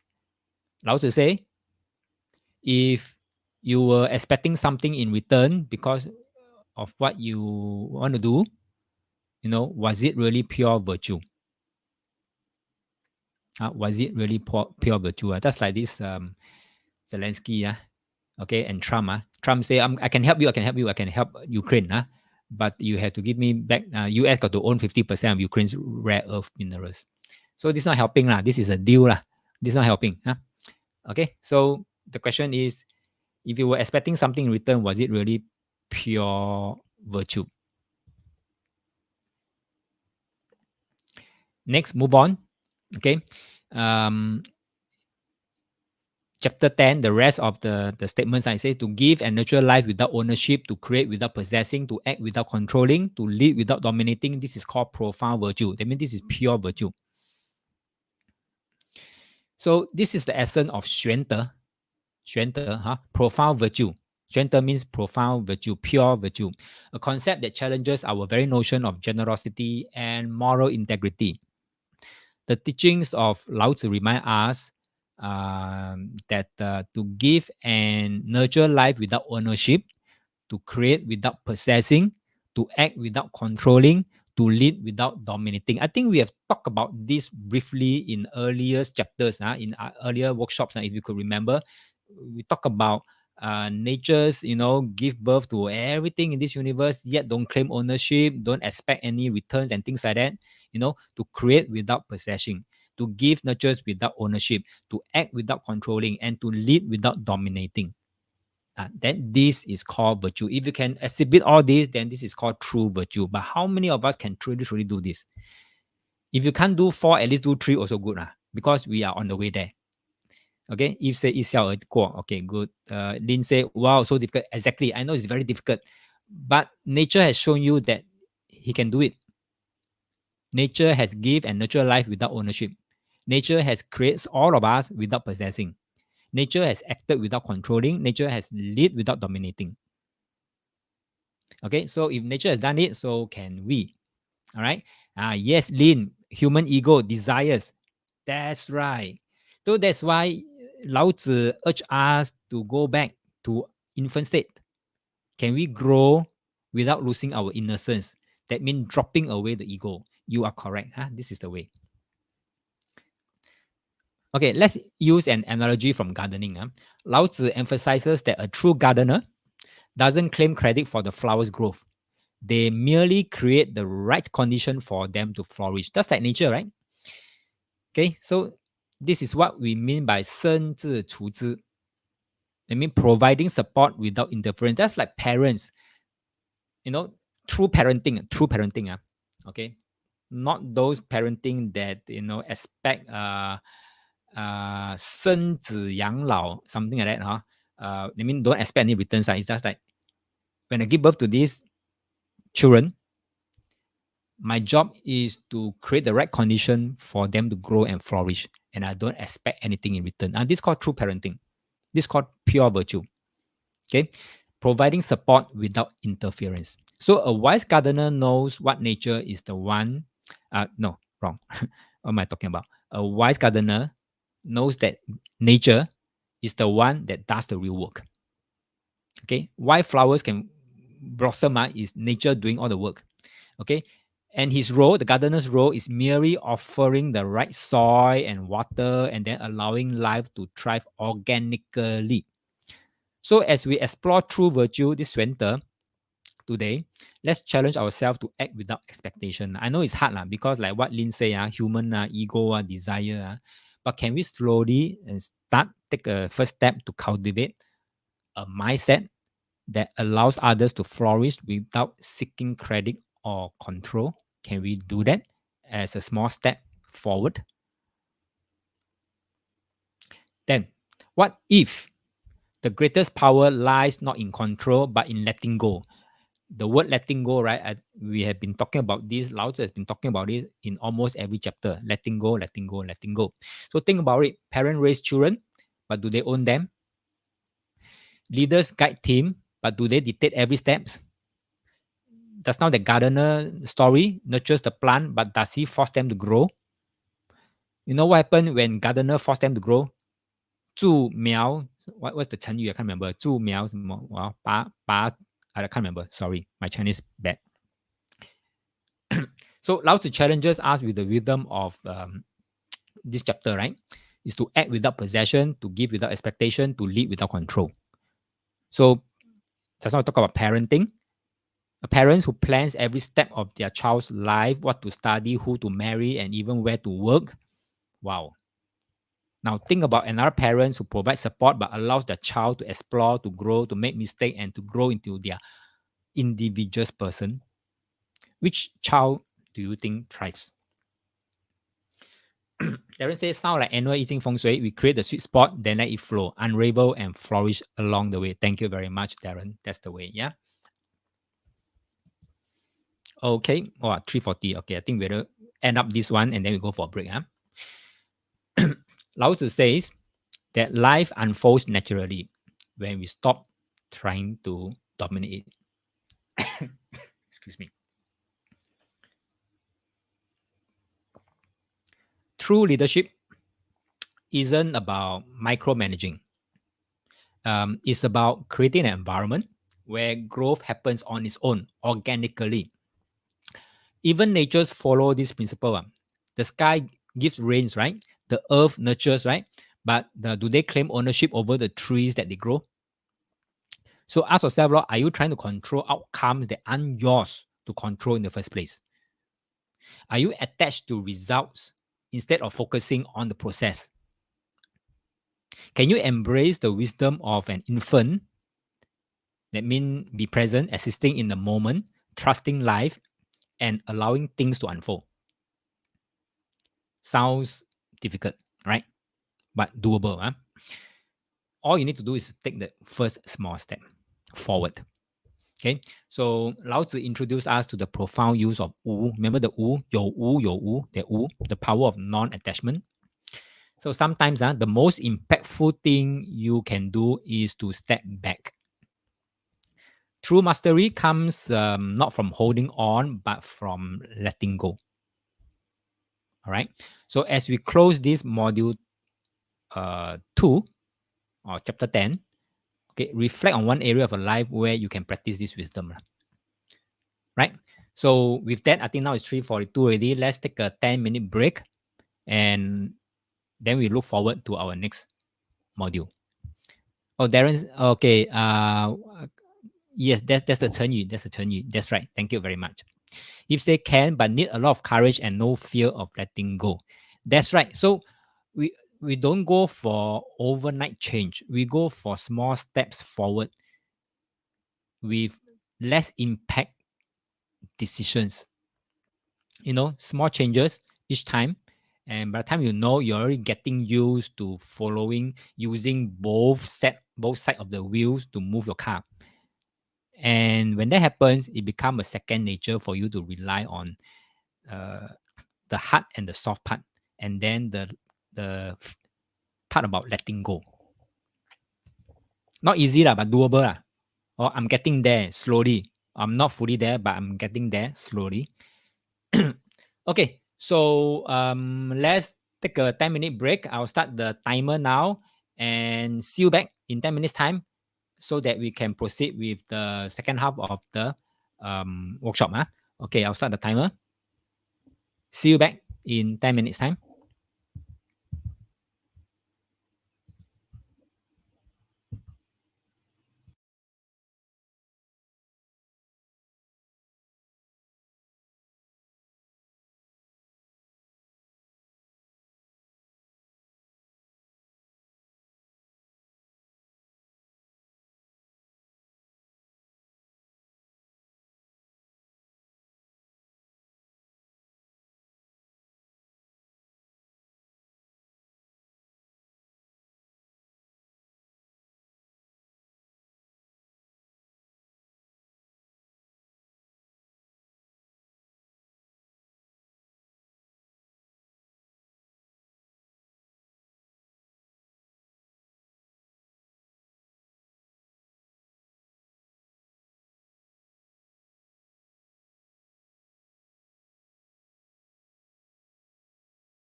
Anyone back from the break?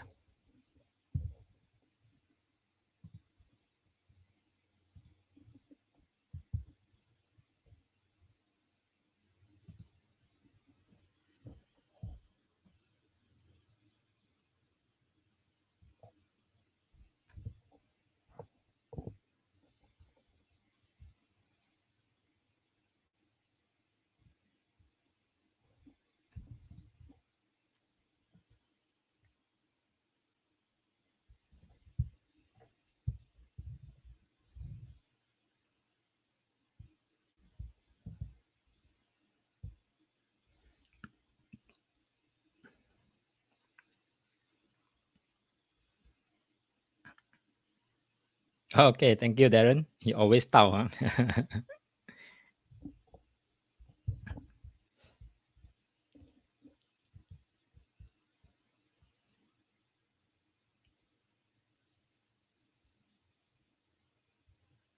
So when we answer people, right, 知道了,我知道了,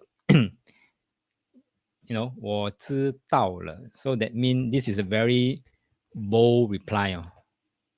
Oh, it means I already understand 道. You don't have to tell me anymore.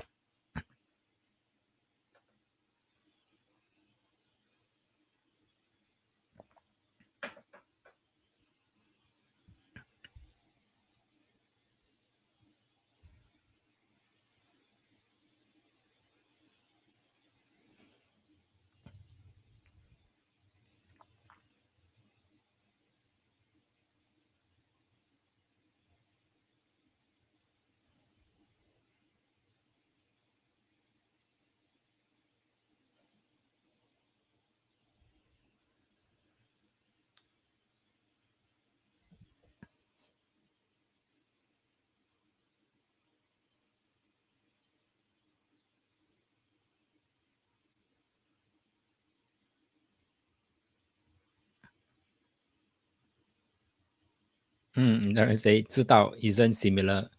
We use E all the time, yet we don't know. Yeah, exactly.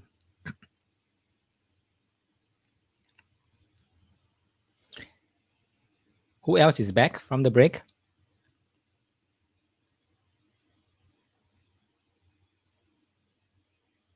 Thank you, Lin. So do you find Dao De Jing very controversial? It dismantle a lot of things that we think we know. Thank you, Mary. Thank you, Andy. Thank you, Anne.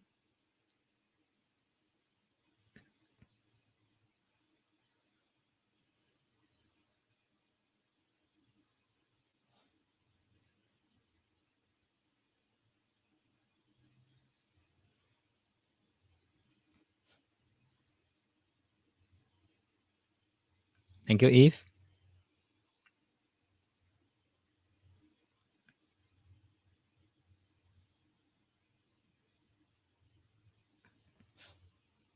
Is saying it's a good reminder as we journey through the law of life. Exactly. It's a good reminder. I think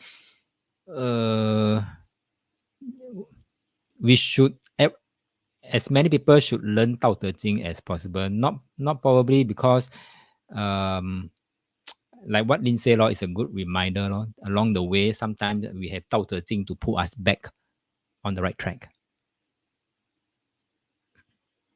So how good if world leaders learn Tao Te Ching? Thank you, Calvin.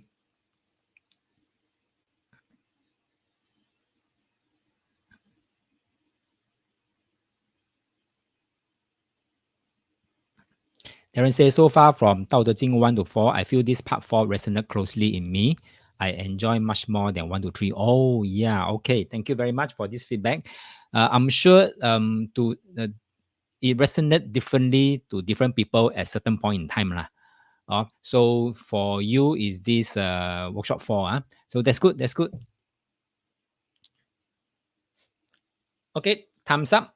Thumbs up. Hope everyone is back. Let me see. Yeah, okay. I hope everyone is back now. So shall we get started? Now it's 3:54. It's to be 4 p.m. soon. Okay, let's resume. Oh, welcome back. Welcome back to the workshop. And let's resume with the second half of this workshop. Module 3, the power of nothing.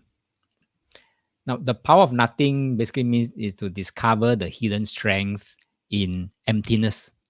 Wu, the word wu, huh? Now, this is a very short module, module 3, but nonetheless very powerful, very insightful.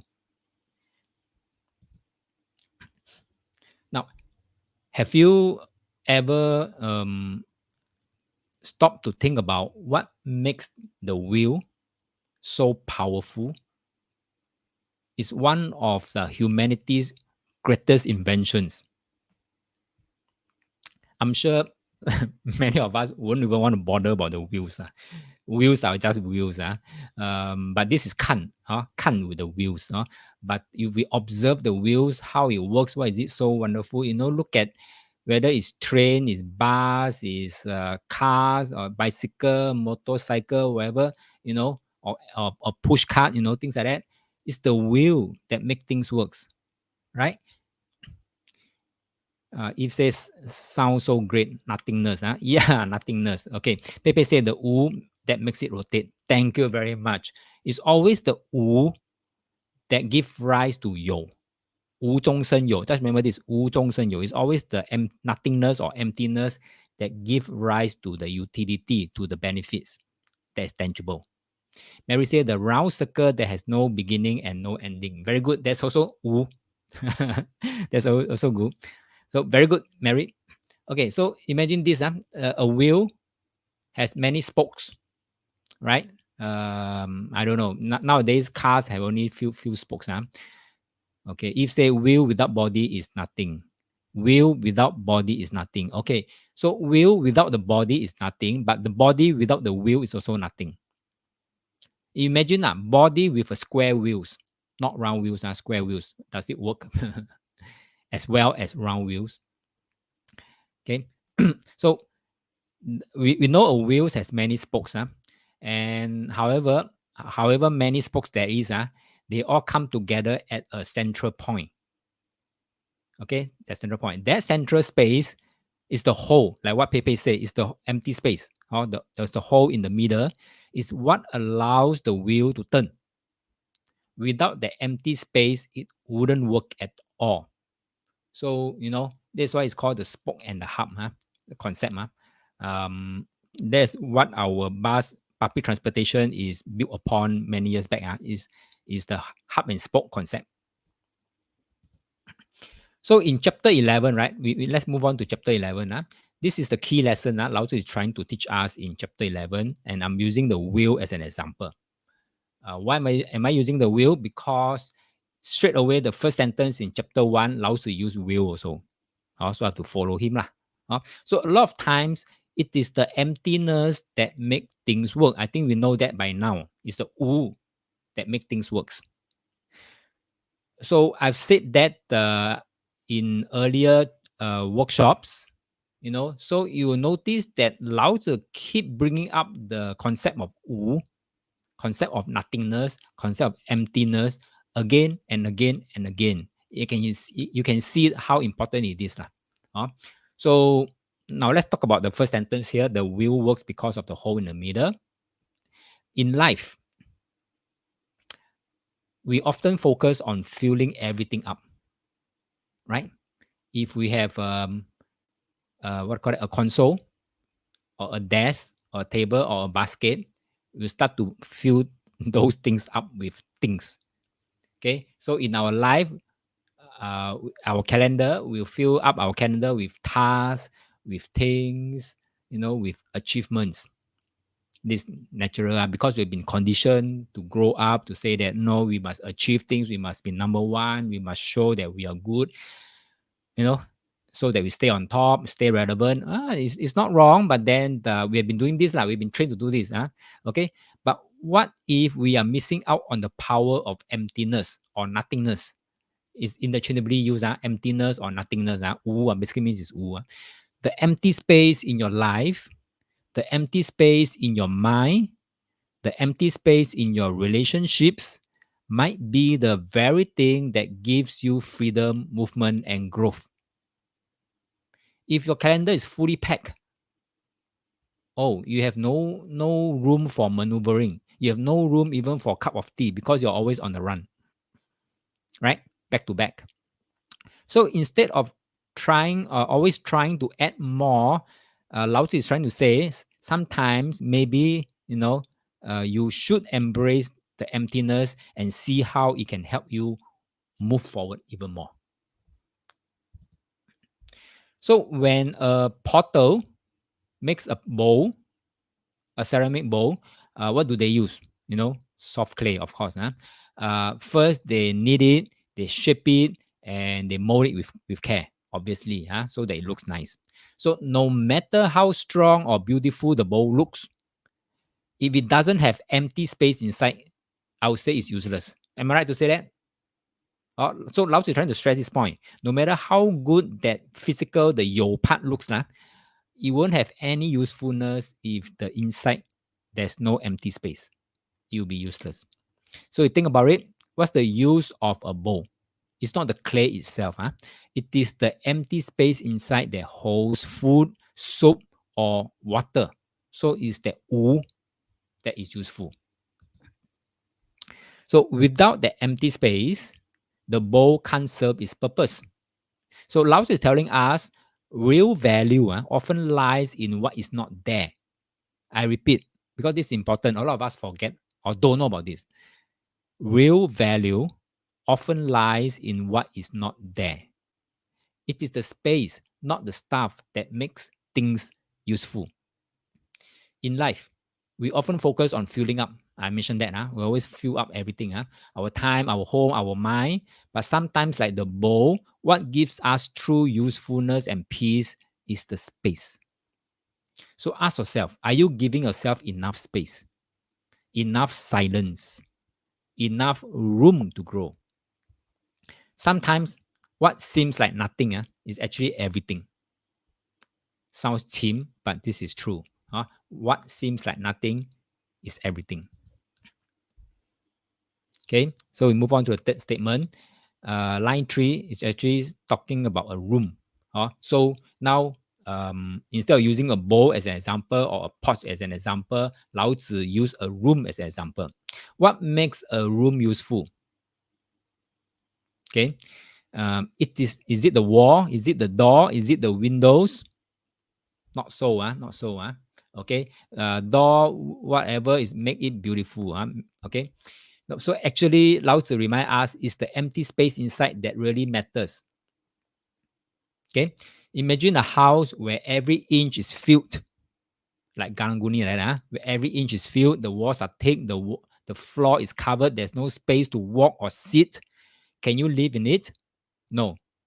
Okay, obviously no. It's just a box. The only reason a room can be used for resting, meeting, cooking, or anything else is because there's open space inside. The door windows are just there to shape that space and let people in and out. So here's the problem. Most people only focus on what's there. The furniture, the wall, the materials. They forget the most important part is that empty space. So it is not what you fill your life with that gives it value. It is the space you allow that have values.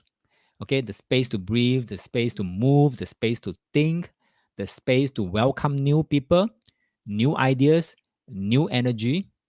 So sometimes having less is not lacking. It's what makes life truly livable.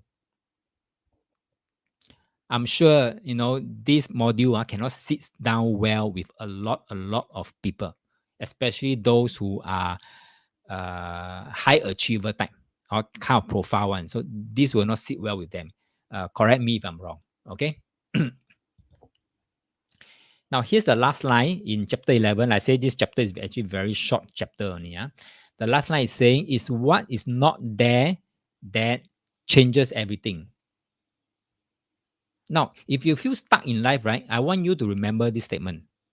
It is what is not there that changes everything. So let me ask you a simple question. What makes something truly useful? This is a very wide, weird question. All right. But I don't think many people can give me the answer. What makes something truly useful? we usually focus on what's there. Am I correct? You say that? The feature, the design, the tools we can see and touch. That's what is there, what you can see, what you can touch. Huh?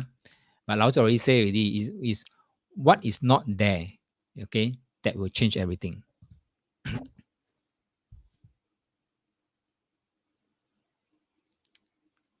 Oh, okay. So Lin say very cheap. Huh? Okay, I'll explain with an example. I know this is very cheap, very cheap. Huh? Okay,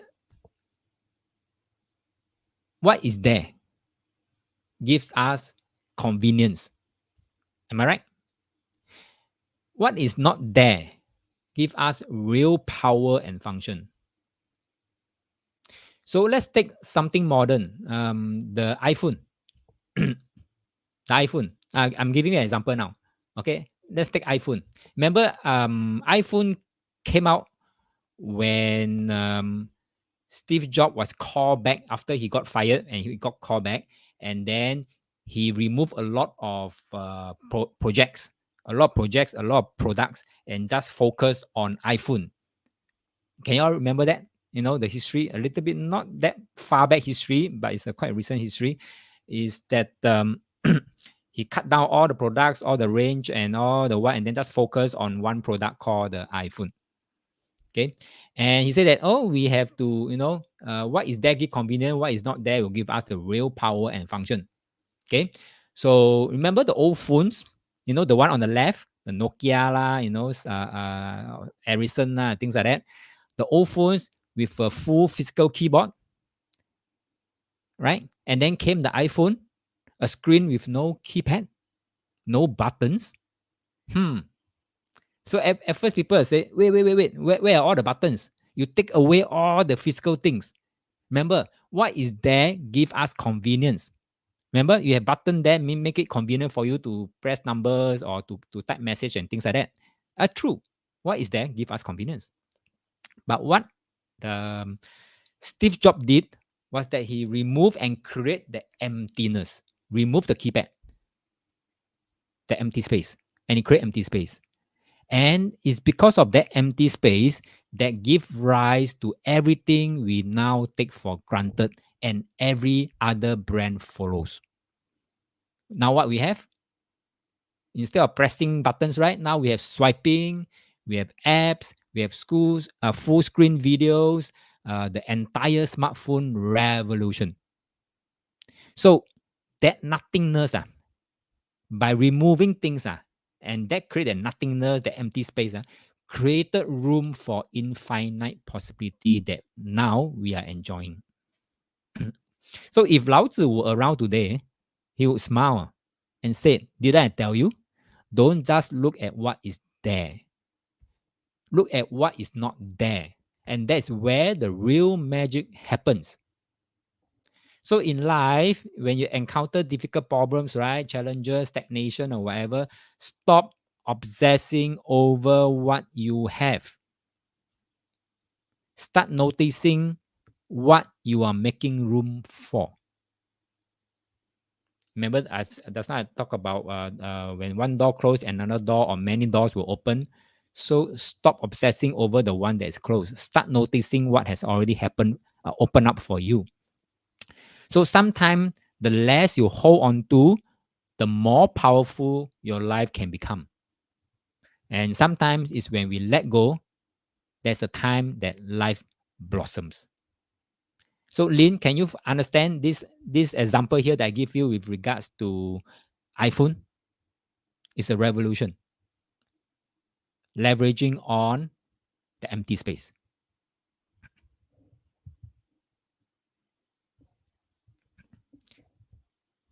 Okay, Lynn says, yes, now I know. Focus on the door that is open, not the one that is closed. That's right. Very good. Okay, Darren saying, Master Yo, are you telling our blind spot nothing may be our greatest asset? Exactly. Exactly. Okay, so we always cry over the closed door. We always cry over the closed door. I mean, this is natural because of attachment, of clinging. because this is something that is supposed to be yours, then suddenly now is no longer yours. Therefore, you cannot give up on the attachment and you just cling onto that closed door. Lah. But if you want to come back like Steve Jobs like that, you have to start looking at doors that is opening or already open for you. Leverage on those empty space.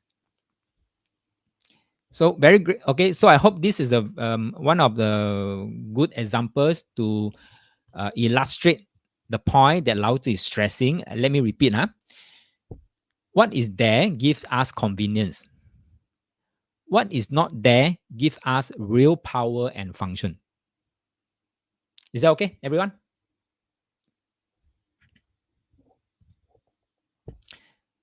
So sometimes, Lin is saying this one not in the note. Is it? This iPhone thing is not in the notes. Oh, I'm so sorry. I think I left this out.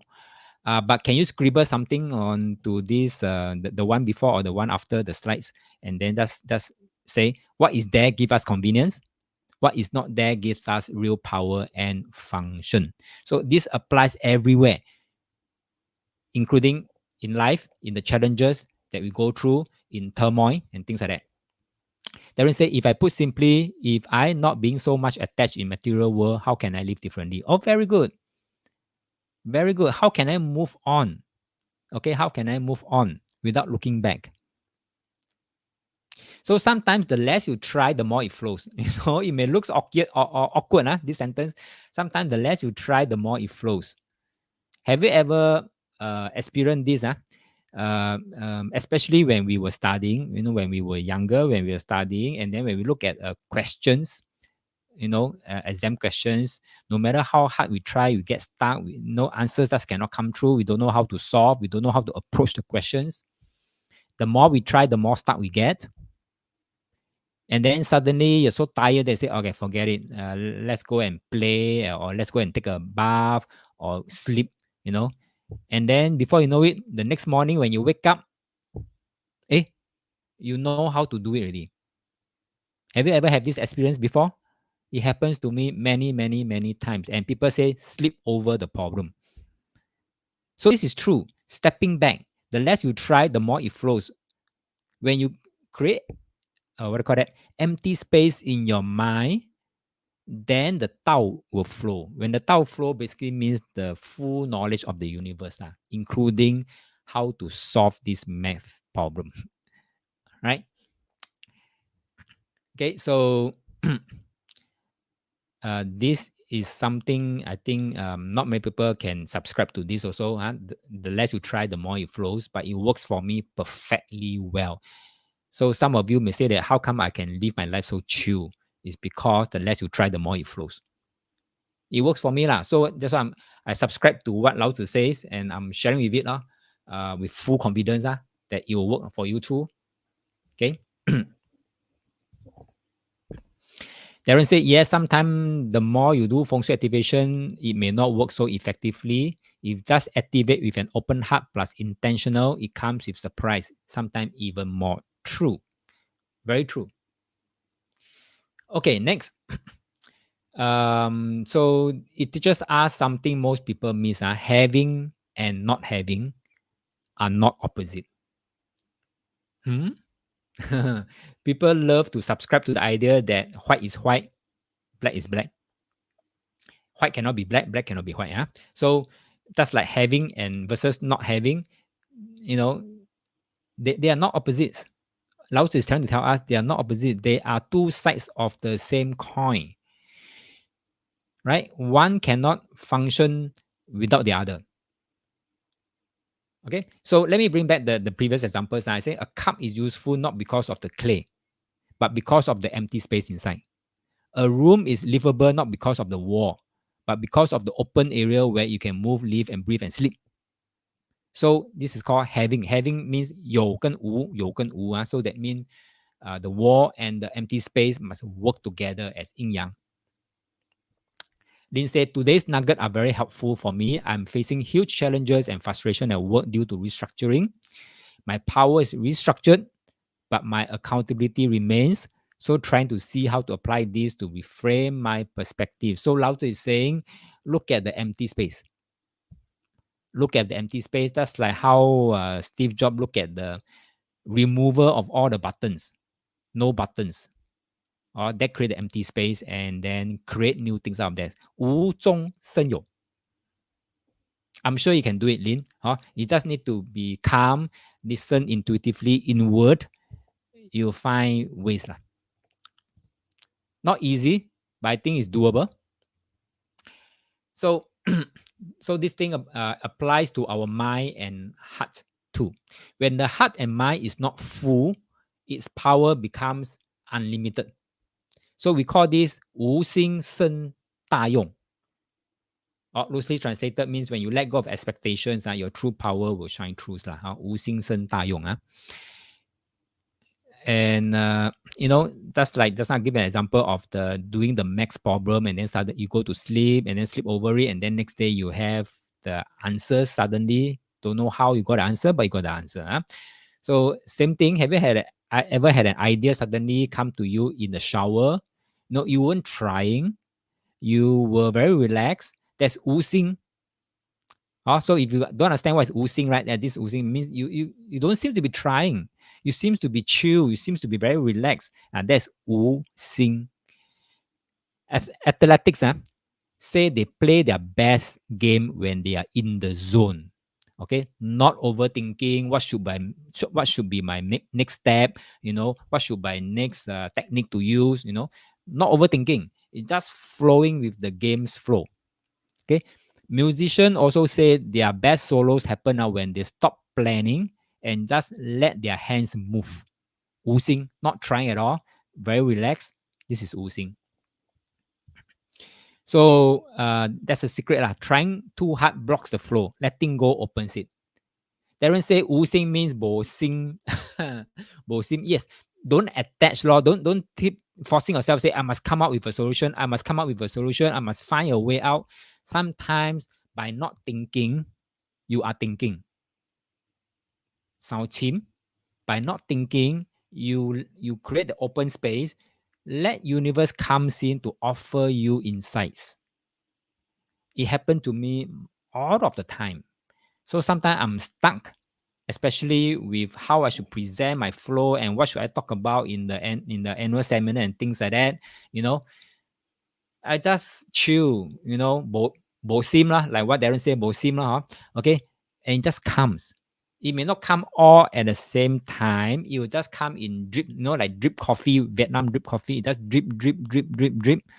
All you need to do is to be aware that it's dripping in and take notes straight away. Okay, so yeah, Pepe said not intentionally, by chance. Yeah, so people call it by chance lah. People will call it by chance, but for those who practicing this kind of methods, it's not by chance. It actually can be controlled by choice. All right, Darren say not chim. Okay, good. Brain twisted. Okay, controversial lah. I put controversial lah. Okay, so where was I? I was trying to say trying too hard blocks the flow. Letting go opens it. So go with the flow. Go with the flow. So ask yourself, are you constantly having and controlling, or are you making room for not having? So the pause, the quietness, and the openness is the thing that allows real greatness to slowly emerge. So there's a saying lah. There's a saying, 有物. 物 means 动物的物物品的物有物不通神. I repeat, 有物不通神. 神 means 神灵的神. 通就是通过的通啦. So it means that if there's something there in your mind, you cannot connect to the universe. If you're bogged down by a lot of distractive thoughts, you cannot connect with the universe. And if you can't connect, nothing comes in. Too full, too forceful, and you lose the magic. So with this, by hearing from Lao Tzu, I think that will give you some confidence to say that, manifestation does work. Law of attraction does work. Thank you, Darren. Yes, this is the one. 有物不通神. So once you know 有物不通神, then the next one is called 无心生大用. Wu Xing basically means the empty space will bring in real greatness. Wu Xing Shen Da Yong. So when you're not fixated, your potential expands. Let these Chinese sentences sink in. Okay, let this sink in. So sometimes not trying so hard is the most powerful thing you can do. But having said that, don't misconstrue what I say to say that, oh, actually, I don't need to try that hard.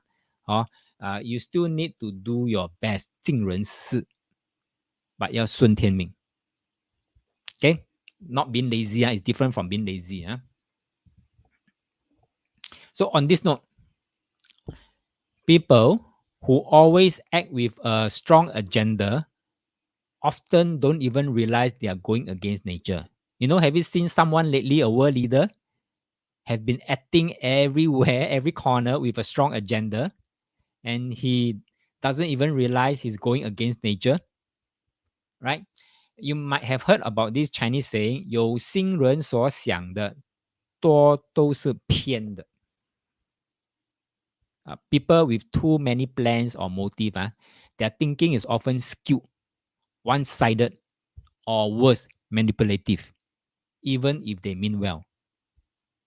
有心 this is called 有心 Okay, because you took pattern in the Hokkien say took pattern to get what you want it to be done. So the person who acts without a hidden agenda naturally flows better with the Tao. And I call it the natural rhythm of things. It's called 无为. Lao Tzu says it beautifully. 无心对人好才是真心对人好.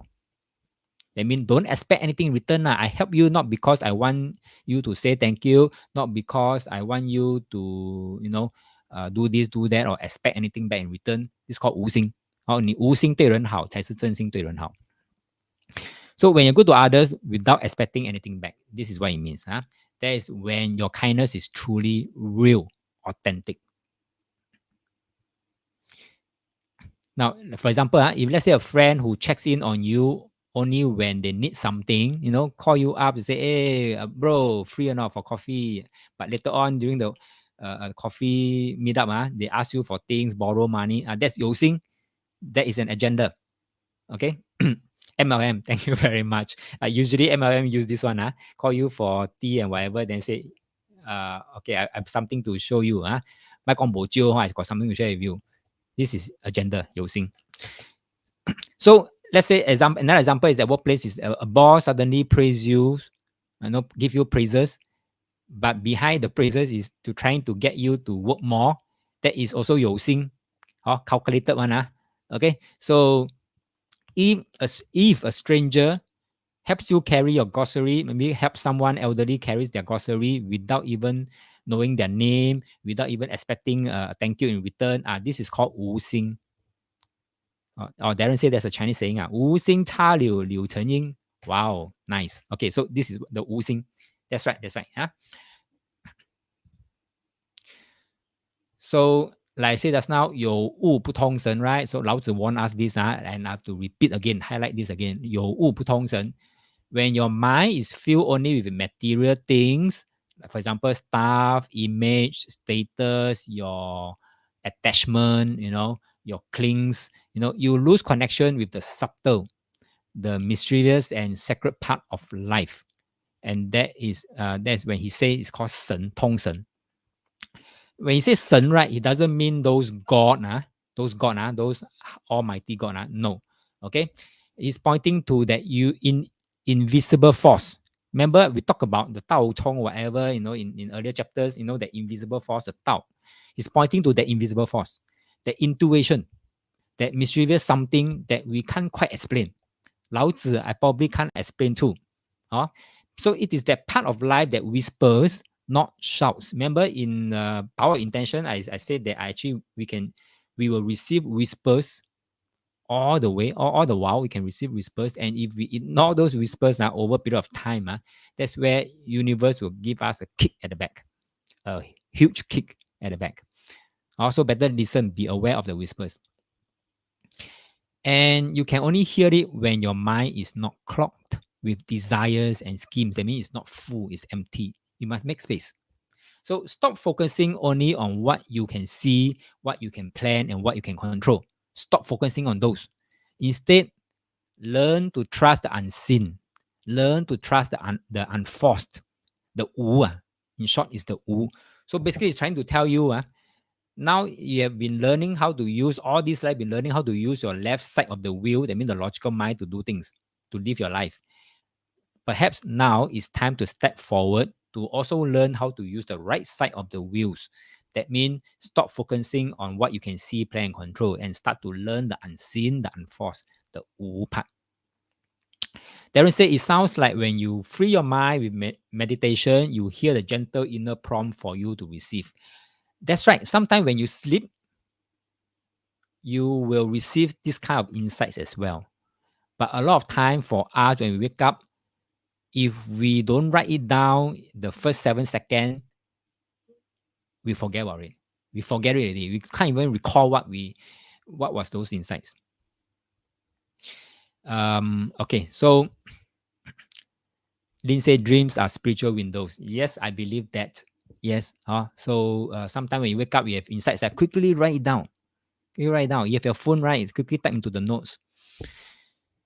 Okay, so that's where the true power lies. The wu part. That's where authentic connection happens. And that's when life starts to flow instead of you fighting and resisting.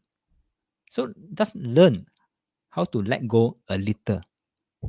No need overnight let go everything. Just let go a little. Your calendar don't have to be full. It's okay if you have 1-2 days that you have empty slots. Empty slots. So be it. Look at me. Last 2 months, I chill until I don't conduct classes. I don't do whatever. I just chill because I feel like chilling. That's a bit. Let go. Okay. So it might be surprised what shows up when you're not trying so hard. Okay. Now let's be honest. We all want to be good people, right? We say we want to act with integrity, but Lao Tzu points out something very real. When the outside world tempts us, tempting us, our conscience, the inner good, suddenly goes missing. You know what that feels like, right? Okay, when the temptation is so great, your inner good suddenly like not there anymore. So when there's no money on the table, we say, "Oh, I believe in honesty. I believe in integrity. I want to do the right thing. I want to help people. Blah blah blah. I want to serve the nation." Okay, good enough. But the moment money, status, or opportunity shows up, suddenly, you know what happened? In Chinese called 见钱眼开. Lights, your eyes will light up, temptation kicks in, and the conscious is suddenly, quietly disappear to the back of the room. So that's why Lao Tzu says, 度外以养中. Now you can see the slides here, 度外以养中. That means try your very best, block out the noise outside so you can nourish what's true inside. Okay, so that's not, I think I've shown you one example, right? Last year there was a trending news, right? A government official caught accepting bribes, F1 ticket. Someone who once spoke passionately about serving the people, that's why become MP and then become ministers. So what happened? The outside temptation, money, power, status, got louder and louder and louder than the inner voice. And it's not about judging others. It's actually it's a mirror for all of us. I'm not talking particularly about this person, but it's his case as a mirror for all of us. Every day, social media, marketing, peer pressure, so on and so forth, all of them whisper, so buy this, want that, be more, show more, But if you keep chasing the outside, you lose what matters most on the inside. So from chasing outer gains, actually Lao Tzu is saying, guard your inner values. Every time you choose not to follow the crowd, every time you say no to temptation and say yes to your conscience, you are training your inner strength. And that is where true peace and power come from. Because what is outside can be taken away. But what's inside, that's yours. If and only if you're willing to protect it. So Darren say, we call 昧着良心与其谋着良心，摸着良心。Exactly. So the 良心, so 良心 the conscious is actually the Dao that's inside us. The micro Dao, the micro Dao. So it sounds like the recent hawker center saga. That's right, Darren. Okay. Actually, I've used this hawker center saga in workshop 6. I'll be using that example in workshop 6 because it fits very nicely in one of those chapters. Okay. Now, have you ever walk into a shopping mall or scroll through your phone, and after just 10 minutes, you feel like tired already? Not physically tired, but mentally noisy. Okay, there's if you do, that's exactly what Lao Tzu was talking about for 2,000 years ago, which is why we need to close our eyes to see clearly. And that's what we are going to do in module 4. So all of you okay with module 3? Type yes if you're okay with module 3. We are done with module 3. A very short module, but very powerful. Like I say, it's very powerful. Thank you, Pepe. Thank you, Mary. Thank you, Anne. Thank you, Eve. Thank you, Andy. Thank you, all the yeses. Or Lynn said yes, very power. Okay. Yep. So let's move on. Module 4. Why close your eyes to see clearly? Aaron say, let go blind in module 4. Okay.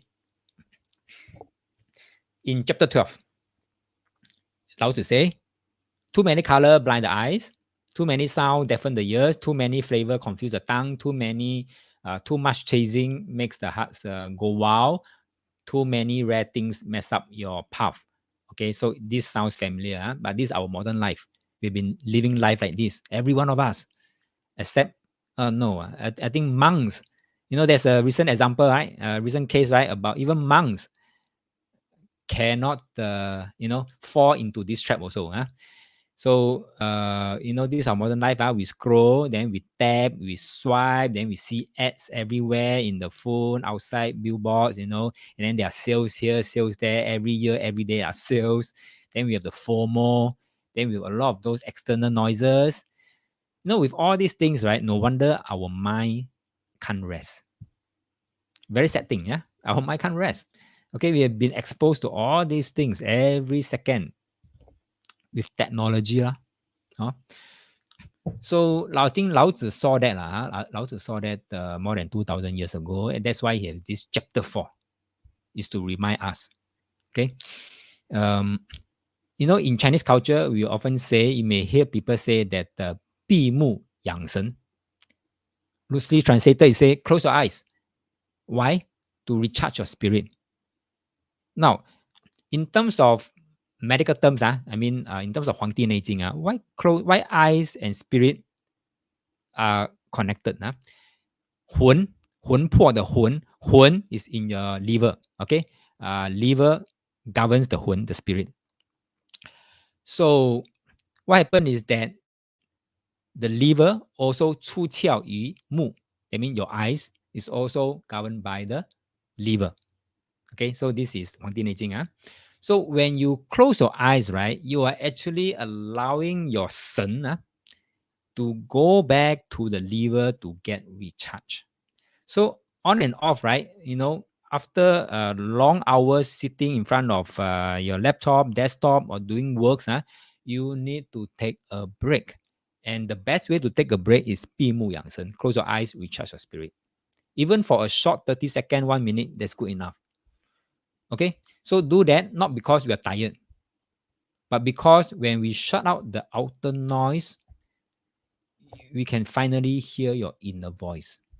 That's why meditation close eyes. Have you seen people meditation open eyes on? Cannot, because open eyes means you are exposed to a lot of external noises. Okay. So the wise live, allowed to say the wise live for the belly, not the eyes. Okay, meaning they don't let surface distraction control them. And then nourish what's real inside. Real means your conscience, your integrity, your character, and all these things. That's the real thing inside, authentic things inside. That's where peace comes from. Darren say it sounds like we're chasing the best accurate astrology, best feng shui, but we tend to forget we have even more important to do. That's nourish our soul to guide us to be more complete human being. Exactly. Oh, okay. So remember, I think in many of my classes, I keep saying that 有术无道不远. 有术 means all those techniques lah, all those latest fashion, all those latest methods, metaphysics methods or whatever. If you keep chasing that without tying back to the Tao, you won't go far. Okay, we are not improving as a human. All right. So yes, Darren, you have a very good point there. Huh? So we still have to nourish our soul, and one way is to align back to Tao to become a more complete human being. So from being distracted by the outside world, this chapter basically trying to tell us from being distracted by the outside world, we should shift inward to protect and nourish our inner calm.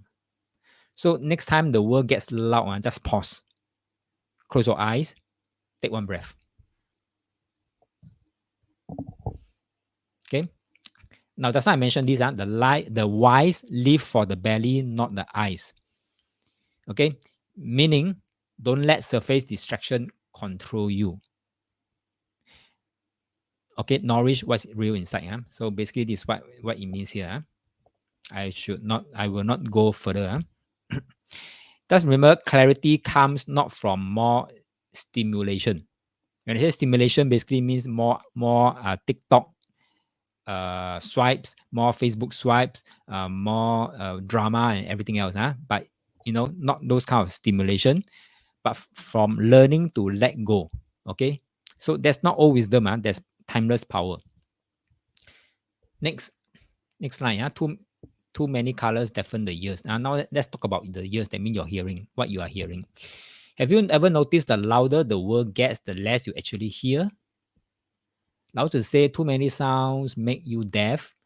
Not deaf as in physically deaf that your ears stop working, but deaf to what really matters inside. Today we have Spotify, we have TikTok, we have YouTube, we have 20 whatever non-stop content. So sound is everywhere, but peace is nowhere. Pretty sad. Next, talking about the tongue, the things that we eat. Have you ever eaten something that should be delicious, but somehow it just tastes like that? That's the man when he said 五味令人口爽, meaning too many flavors, right? Make the mouth lose its sense. Now, back in ancient times, for those that learn 5-element metaphysics, is the taste, right? The flavors are all tied to the 5 elements. So there are 5 basic tastes: sour, salty, sweet, spicy, bitter. That were the past. But today, we have got a mixture of all these tastes. Okay, we have got salted egg yolk ice cream, spicy chocolate, sweet bacon, and whatnot. People keep chasing more flavor, more intensity, but end up losing the ability to really taste anything authentic. So the word 爽, right, in Hokkien called 秀, right? All right, the word 爽, which people today use to say 秀, actually means to lose something in Lao Tzu context. It's a warning that the more you overload your senses, now this is a metaphor. That means all your 5 senses, the more you overload all your 5 senses, the more you lose your natural clarity. This happen outside of food too. Lin said now everything mala. That's right. Everything spicy. So remember, this is a metaphor. It's trying to tell you that the more you overload your 5 senses, the more you lose your natural clarity. This is very important. Why? Because I'm going to tie back to the previous chapter by saying, for those who keep relying on the left side wheel, that means the logical mind, and you don't know how to use your right side, that means the following your intuitive, your inner world, and stack on top of that, in today's world, you are overloading all your 5 senses. You will lose a lot of natural clarities, and that will affect the way you make sound decisions if you only rely on your logical mind, because a lot of things are no longer that authentic anymore, especially information. What happened in Russia, Ukraine are what other people want us to know, but may not be what actually happened between them. You get my point? Okay, so the more you rely on your logical mind and the more you try to overload, like today's context, you overload all your five senses, the more you lose your natural clarity. And we may make all blunders decisions for all you know. So be mindful, okay? And be thankful that Lao Tzu point this out so obviously to us. Okay, some other examples, like overloading our senses, is like chasing viral trends. Today you have this fashion dopamine dressing here and dressing there, and tomorrow is a minimalist black. You lose your sense of what you truly like because you're just following trend. Okay, and then in Korea there's this trend called cafe hopping. you know, and then you hop, and then you find that every cup of coffee tastes just about the same, you know. Yeah. And then it's scrolling TikTok for an hour, and your brain gets so overloaded. And sometimes your emotion now will follow what is your latest that you see in TikTok. Okay, for example, Russia bomb Ukraine, Ukraine bomb, and then so many people die, because of that bomb. And then you feel very angry, over the news. It affected you. Okay, but it's so far away. Right? So here's a shift that Lao Tzu want us to make. Instead of always chasing for more, more, more, start noticing when less actually makes life richer for you. That's like taste. When it's simple and real, we feel more. Sometimes when we eat 蒸鱼, steamed fish, it tastes so much better than all the what mala here, mala there. I don't know how many of you agree with this, with me on this. Even a 蒸鱼, a simple way of cooking this fish, it tastes so much more delightful than those highly tense up mala. Okay, so next time you eat, slow down. Taste one flavor at a time. Simple, blend. And next time you rest, put your phone down, sit with the silence or sleep with the silence.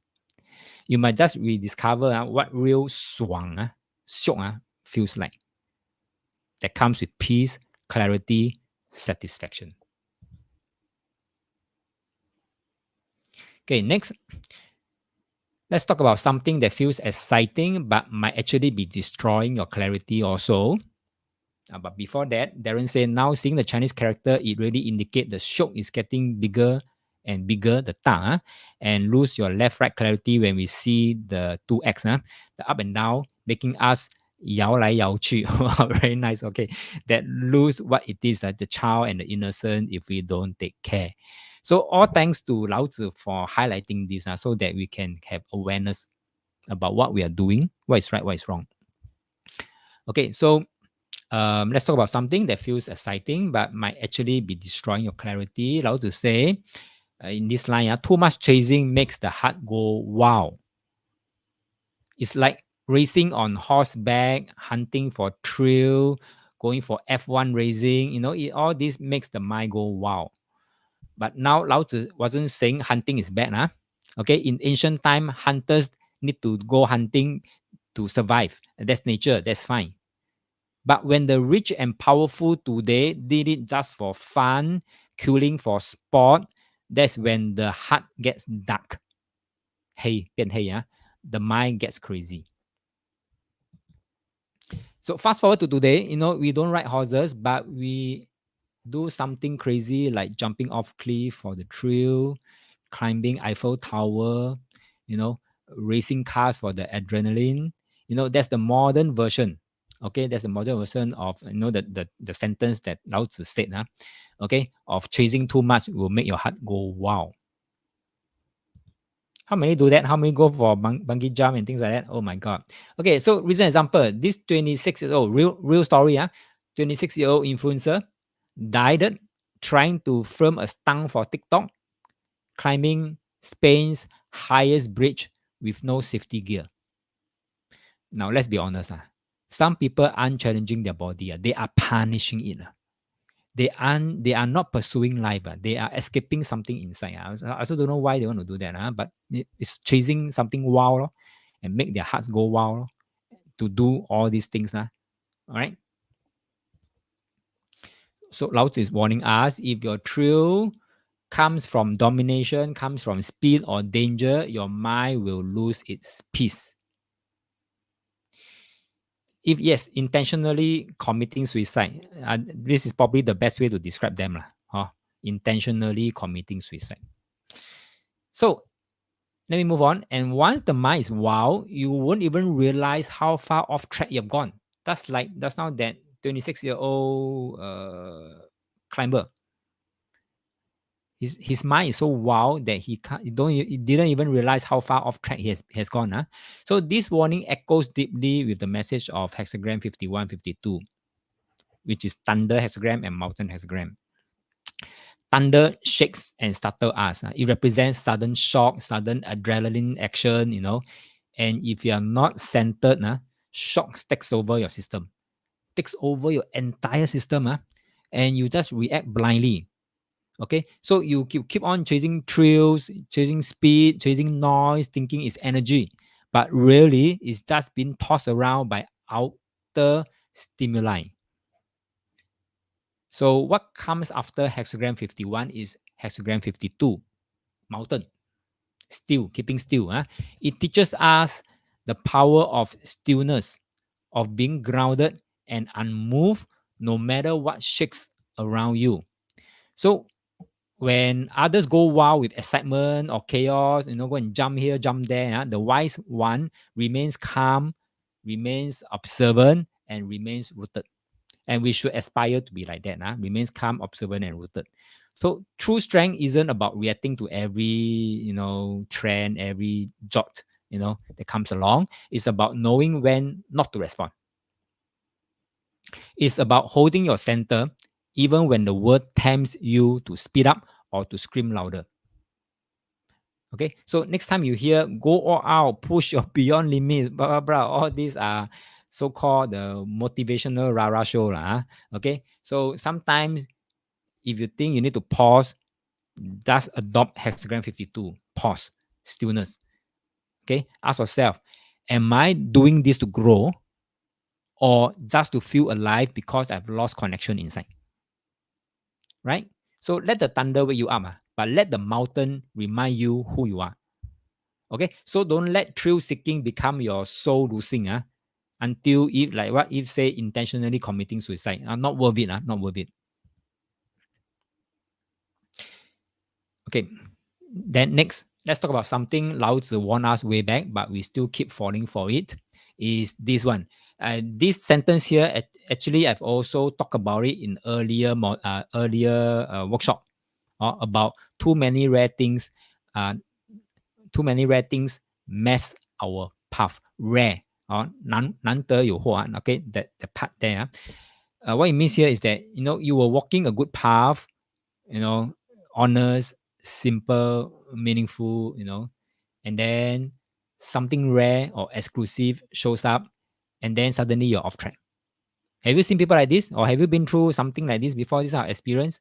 You were okay, doing normal, good path, and then suddenly something rare, exclusive shows up, and then you're off track. It is not the treasure that is evil. Okay, it's not that rare items that shows up that is evil. It's how we allow it to hijack our values. You may be saying like what? Like what? Okay. I will share with you. But Darren say, I agree. In Pa Gua has the Kan Gua. It encourages us to go. At the same time, Geng Gua beside remind us, be wise when to pause, then you'll be able to grow well ahead. Zheng Gua. Very good. Oh, so you fully understood this Pa Gua. Okay, so example. Now, someone sees a Rolex or a branded bags, Prada, something like that, or a limited edition car. And then, suddenly their life goal shifts from a simple life to saying that it's no longer how do I live meaningfully, okay? But their goal seems to shift to how do I look important? How do I make people see I made it already? So they chase after all these rare items like Rolex watch, limited edition car or branded bags and things like that, So the car, Rolex, the Prada bag, they are not evil by itself. It's how you allow it to take control of you that's evil. Okay. So I highlighted here Xing Fang. Xing Fang basically means when the rare things blocks your right action. So when your daily decisions or your choices, daily choices, stop being about what's right and starts being about what looks good or rich, that is called Xing Fang. Meaning that is the time when rare things starts to block your right action.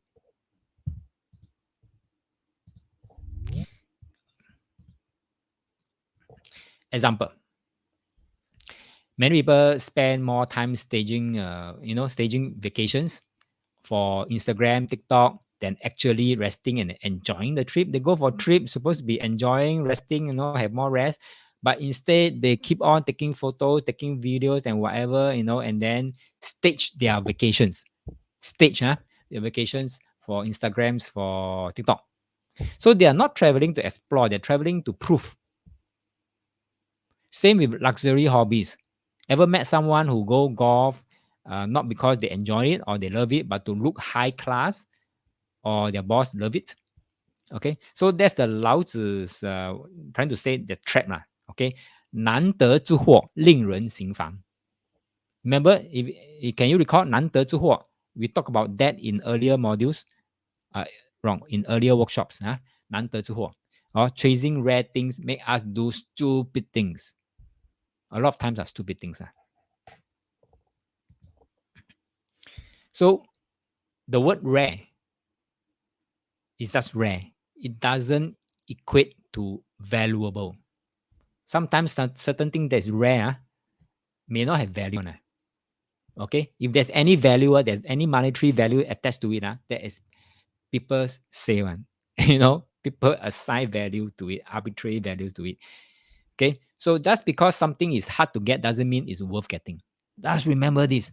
Okay, just remember it, because whenever you feel of temptation now, you feel that you're giving in to temptation now, just remember this sentence. Just because something is hard to get doesn't mean it's worth getting.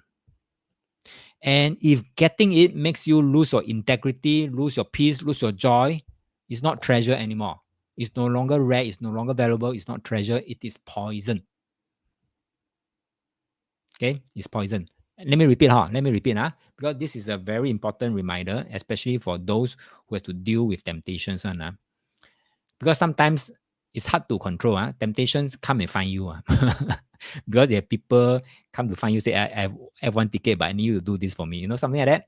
Okay. So let me repeat. Rare doesn't mean it's valuable. And just because something is hard to get doesn't mean it's worth getting. And if getting it makes you lose your integrity, makes you lose your peace, makes you lose your joy, it's not treasure. I call this poison, or Lao Tzu call this poison. Just remember this. Darren say, however, it seems that it's a trend to attract money like Douyin, TikTok. How does it apply in this modern time? Now, as long as you don't lose, remember we mentioned here, whatever you do, you're not losing your integrity, you're not losing your peace, you're not losing your joy, then it's okay. You can continue doing what you like to do. But of course, always leave space. Create space. Okay, create space and not fully committed to say, 24 hours you keep swiping TikTok. And that's wrong already. Okay, because that is filling things up for you and then get affected by external noises. You get it, Darren?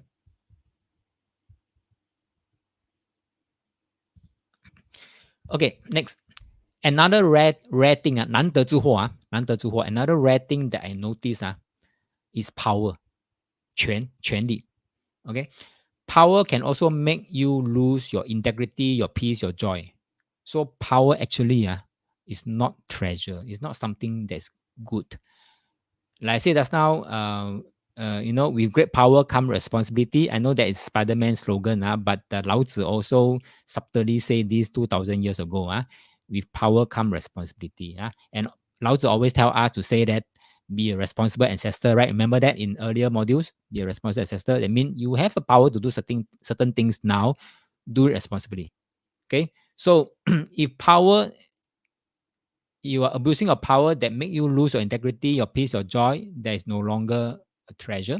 There's poison already. So next time when you look at the rare things, 难得之货, just smile and say, yeah, okay, I see you, but I don't need you to know who I am. That means I don't need you to prove me, that I'm important, that I'm good, that I've succeeded or whatever.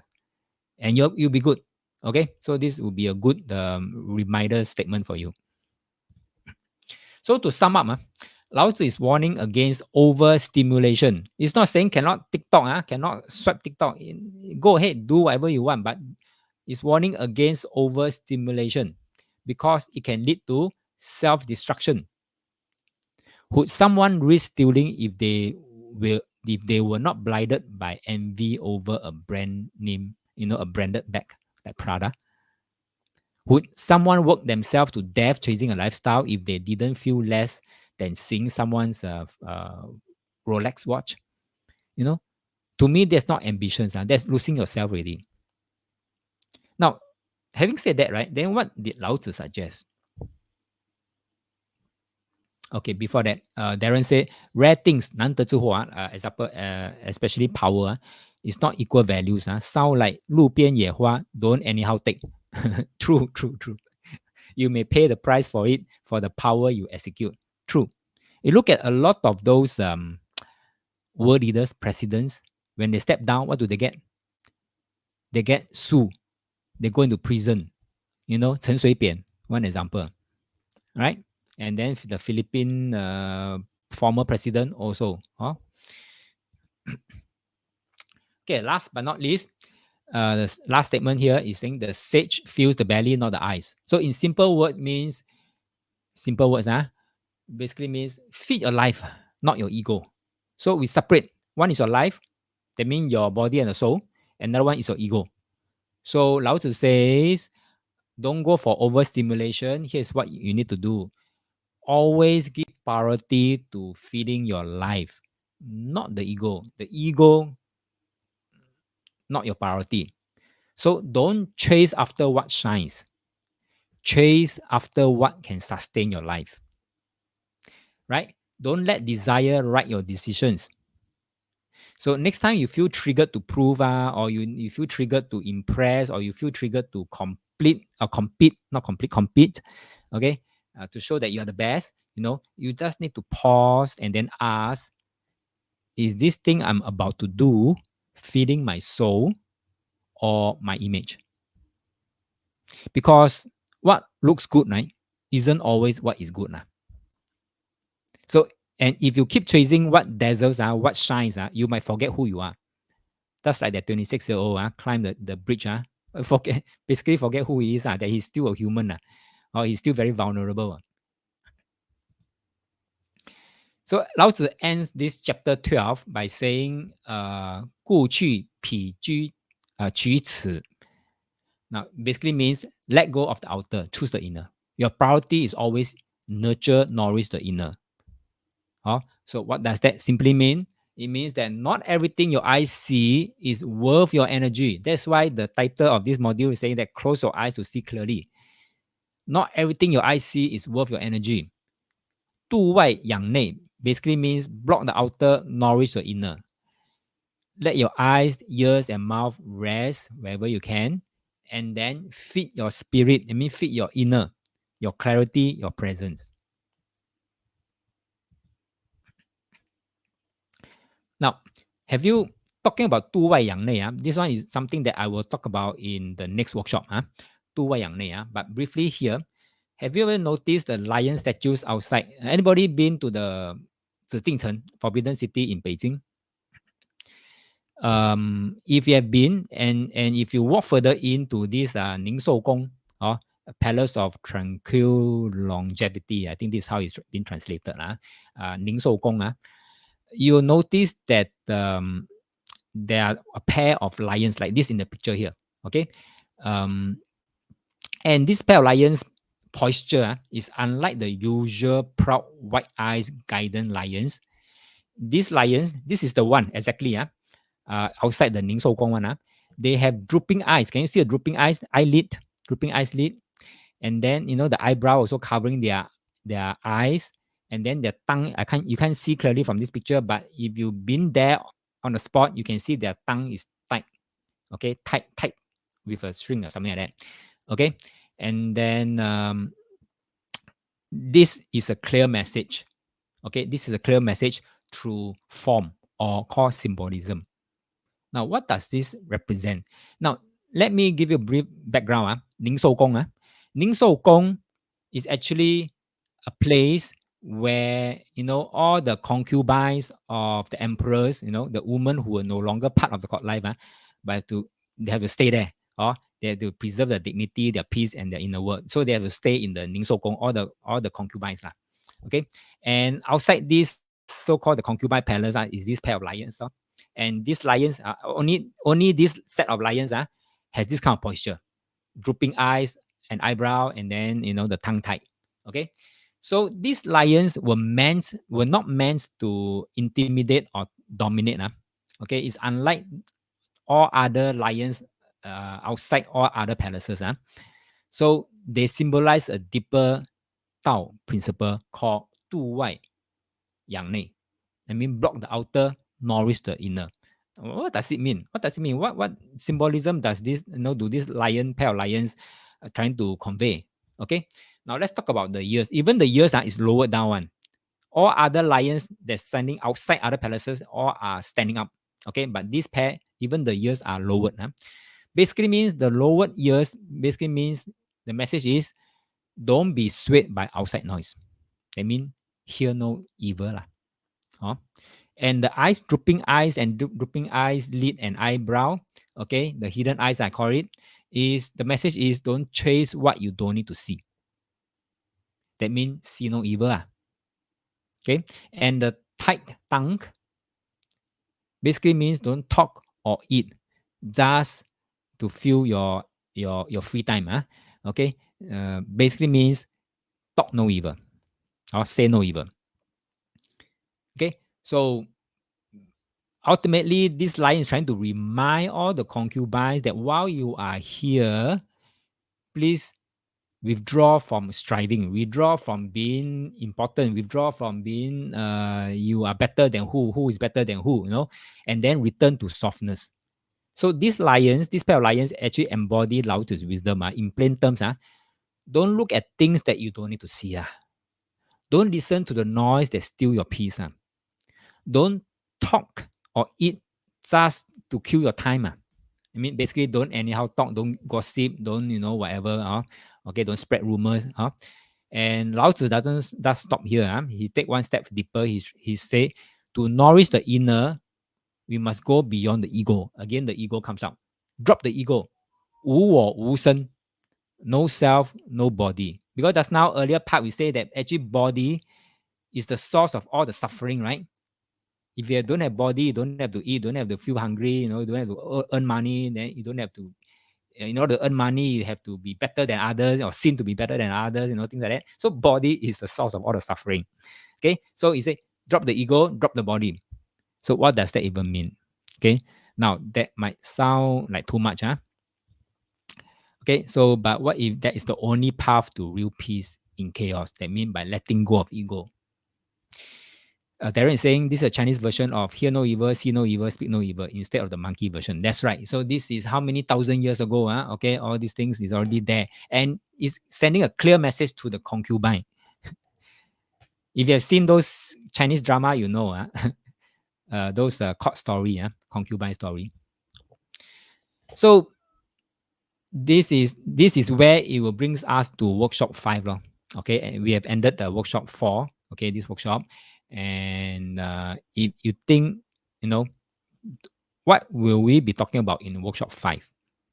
Basically, if you think being promoted or if you think being praised by your bosses or being noticed by the bosses is always good, then Lao Tzu says, think again, right? Because in the next workshop, next round, we'll explore why you must be extra cautious when someone lifts you up, when someone praise you, when someone promotes you, when someone notice you. Okay, why I say that is because not every opportunity is a gift. Not all light is entitlement. So this is where workshop 5 is where it gets real.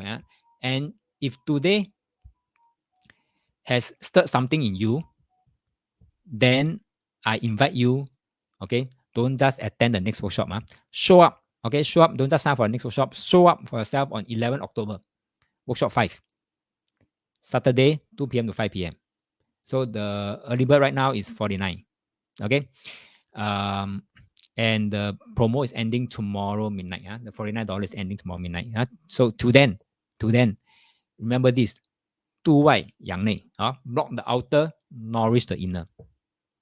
And with this, I thank you for your time for walking the Tao with me today in these 3 hours. Darren said this called boho kang tao. Yes, when bosses sometimes when people give you recognition or whatever praises you, sometimes it's really boho kang tao. So just be mindful. Okay, so before we go, oops, can you type in the chat one quick simple short liner? What have you learned today that you can start using in your life? So what strikes you today? And as you type, just listen to me. Now we're approaching the end of the year very fast, very fast. Yeah. Lindsay, thank you, Master Yo. Today's workshop is really awakening. I'm glad you enjoy it. Mary said to look within. Very good to look within. Nurture what is important to you. They mean the inner. They mean the conscious lah, the what do you call that? Your integrity, your peace, and say the value of space. Very good. Emptiness, the power of nothingness. Okay. Like I say, we are approaching the end of the year very, very, very soon. So next, what do you call that? I'm just trying to share with you what is the upcoming program. Next month, September, it will be the eating prediction program from 13 September onward. 6 lesson spread over 3 weekends, Saturday, Sunday. So eating prediction. So I'll be putting in many more new case studies. So if you have signed up before, do come back for refresher. Okay. And next in October, October, there will be two classes. One is the Huang Ti De Jing Workshop 5, which I've shown you just now. When was it? Workshop 5 is on 11 October. And then also in October, 18 October is this brand new program called Wang Ti De Jing, the Tao of Healthy Living. If not attended this, I would highly encourage you to attend. And I promise you, you will see your body system, health and wellness, and even next time, when you apply to eating prediction and eating feng shui, you see things very differently because Huang Ti De Jing or Huang Ti De Jing is very close to Tao. The application part is very close to Tao. That's why I'm bringing this up and to share with you. Okay, so this is happening on 18 October. So sign up. I highly encourage you to sign up if you're not already signed up. Okay, so if this resonates, trust the pool. The Tao has always a way of calling those who are ready. Okay, so Darren said, be a child filled with water values. Okay, the 7 characteristics of water. Pepe said, travel to enjoy mindfully. Yes, if it's travel, 当下, be in the moment, just enjoy the traveling. Kevin said, meditate to be empty, to see the inner rather than the physical. That's right. Always look inward, the nothingness. So before we go, please, before you shut down, okay, please just take a few minutes to complete the feedback form and the testimonial. Right, your sharing and your testimonial makes a difference to me and to future students. So once done, you'll be redirected to the Fresh Deal Corner. You can do all your sign up. And then the video will be sent for processing, and once it's ready, it will be uploaded and I'll keep you informed. And when I organize this workshop 4 again, I will invite you. So do come back for a refresher, okay? Because there'll be more things to share. So for that, let me share the feedback form link in the chat box so that you don't have to, type from scratch. Let me go to my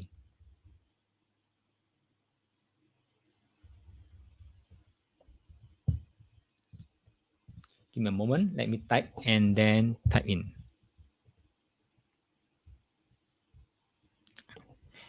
So Lindsay, okay, if say master can send the course for October, thanks the slide October. Okay, can and Lindsay, so we message you for the workshop 5. Yeah, you can either go to the link to the Fresh Deal Corner to sign up, or you can WhatsApp me and I'll register for you. Either way is fine, right? Okay, so with that, thank you very much for your time. I hope you've enjoyed this workshop as much as I do. So do come back for workshop 5 in October, right? Okay, thank you. Have a good weekend. Thank you and bye-bye.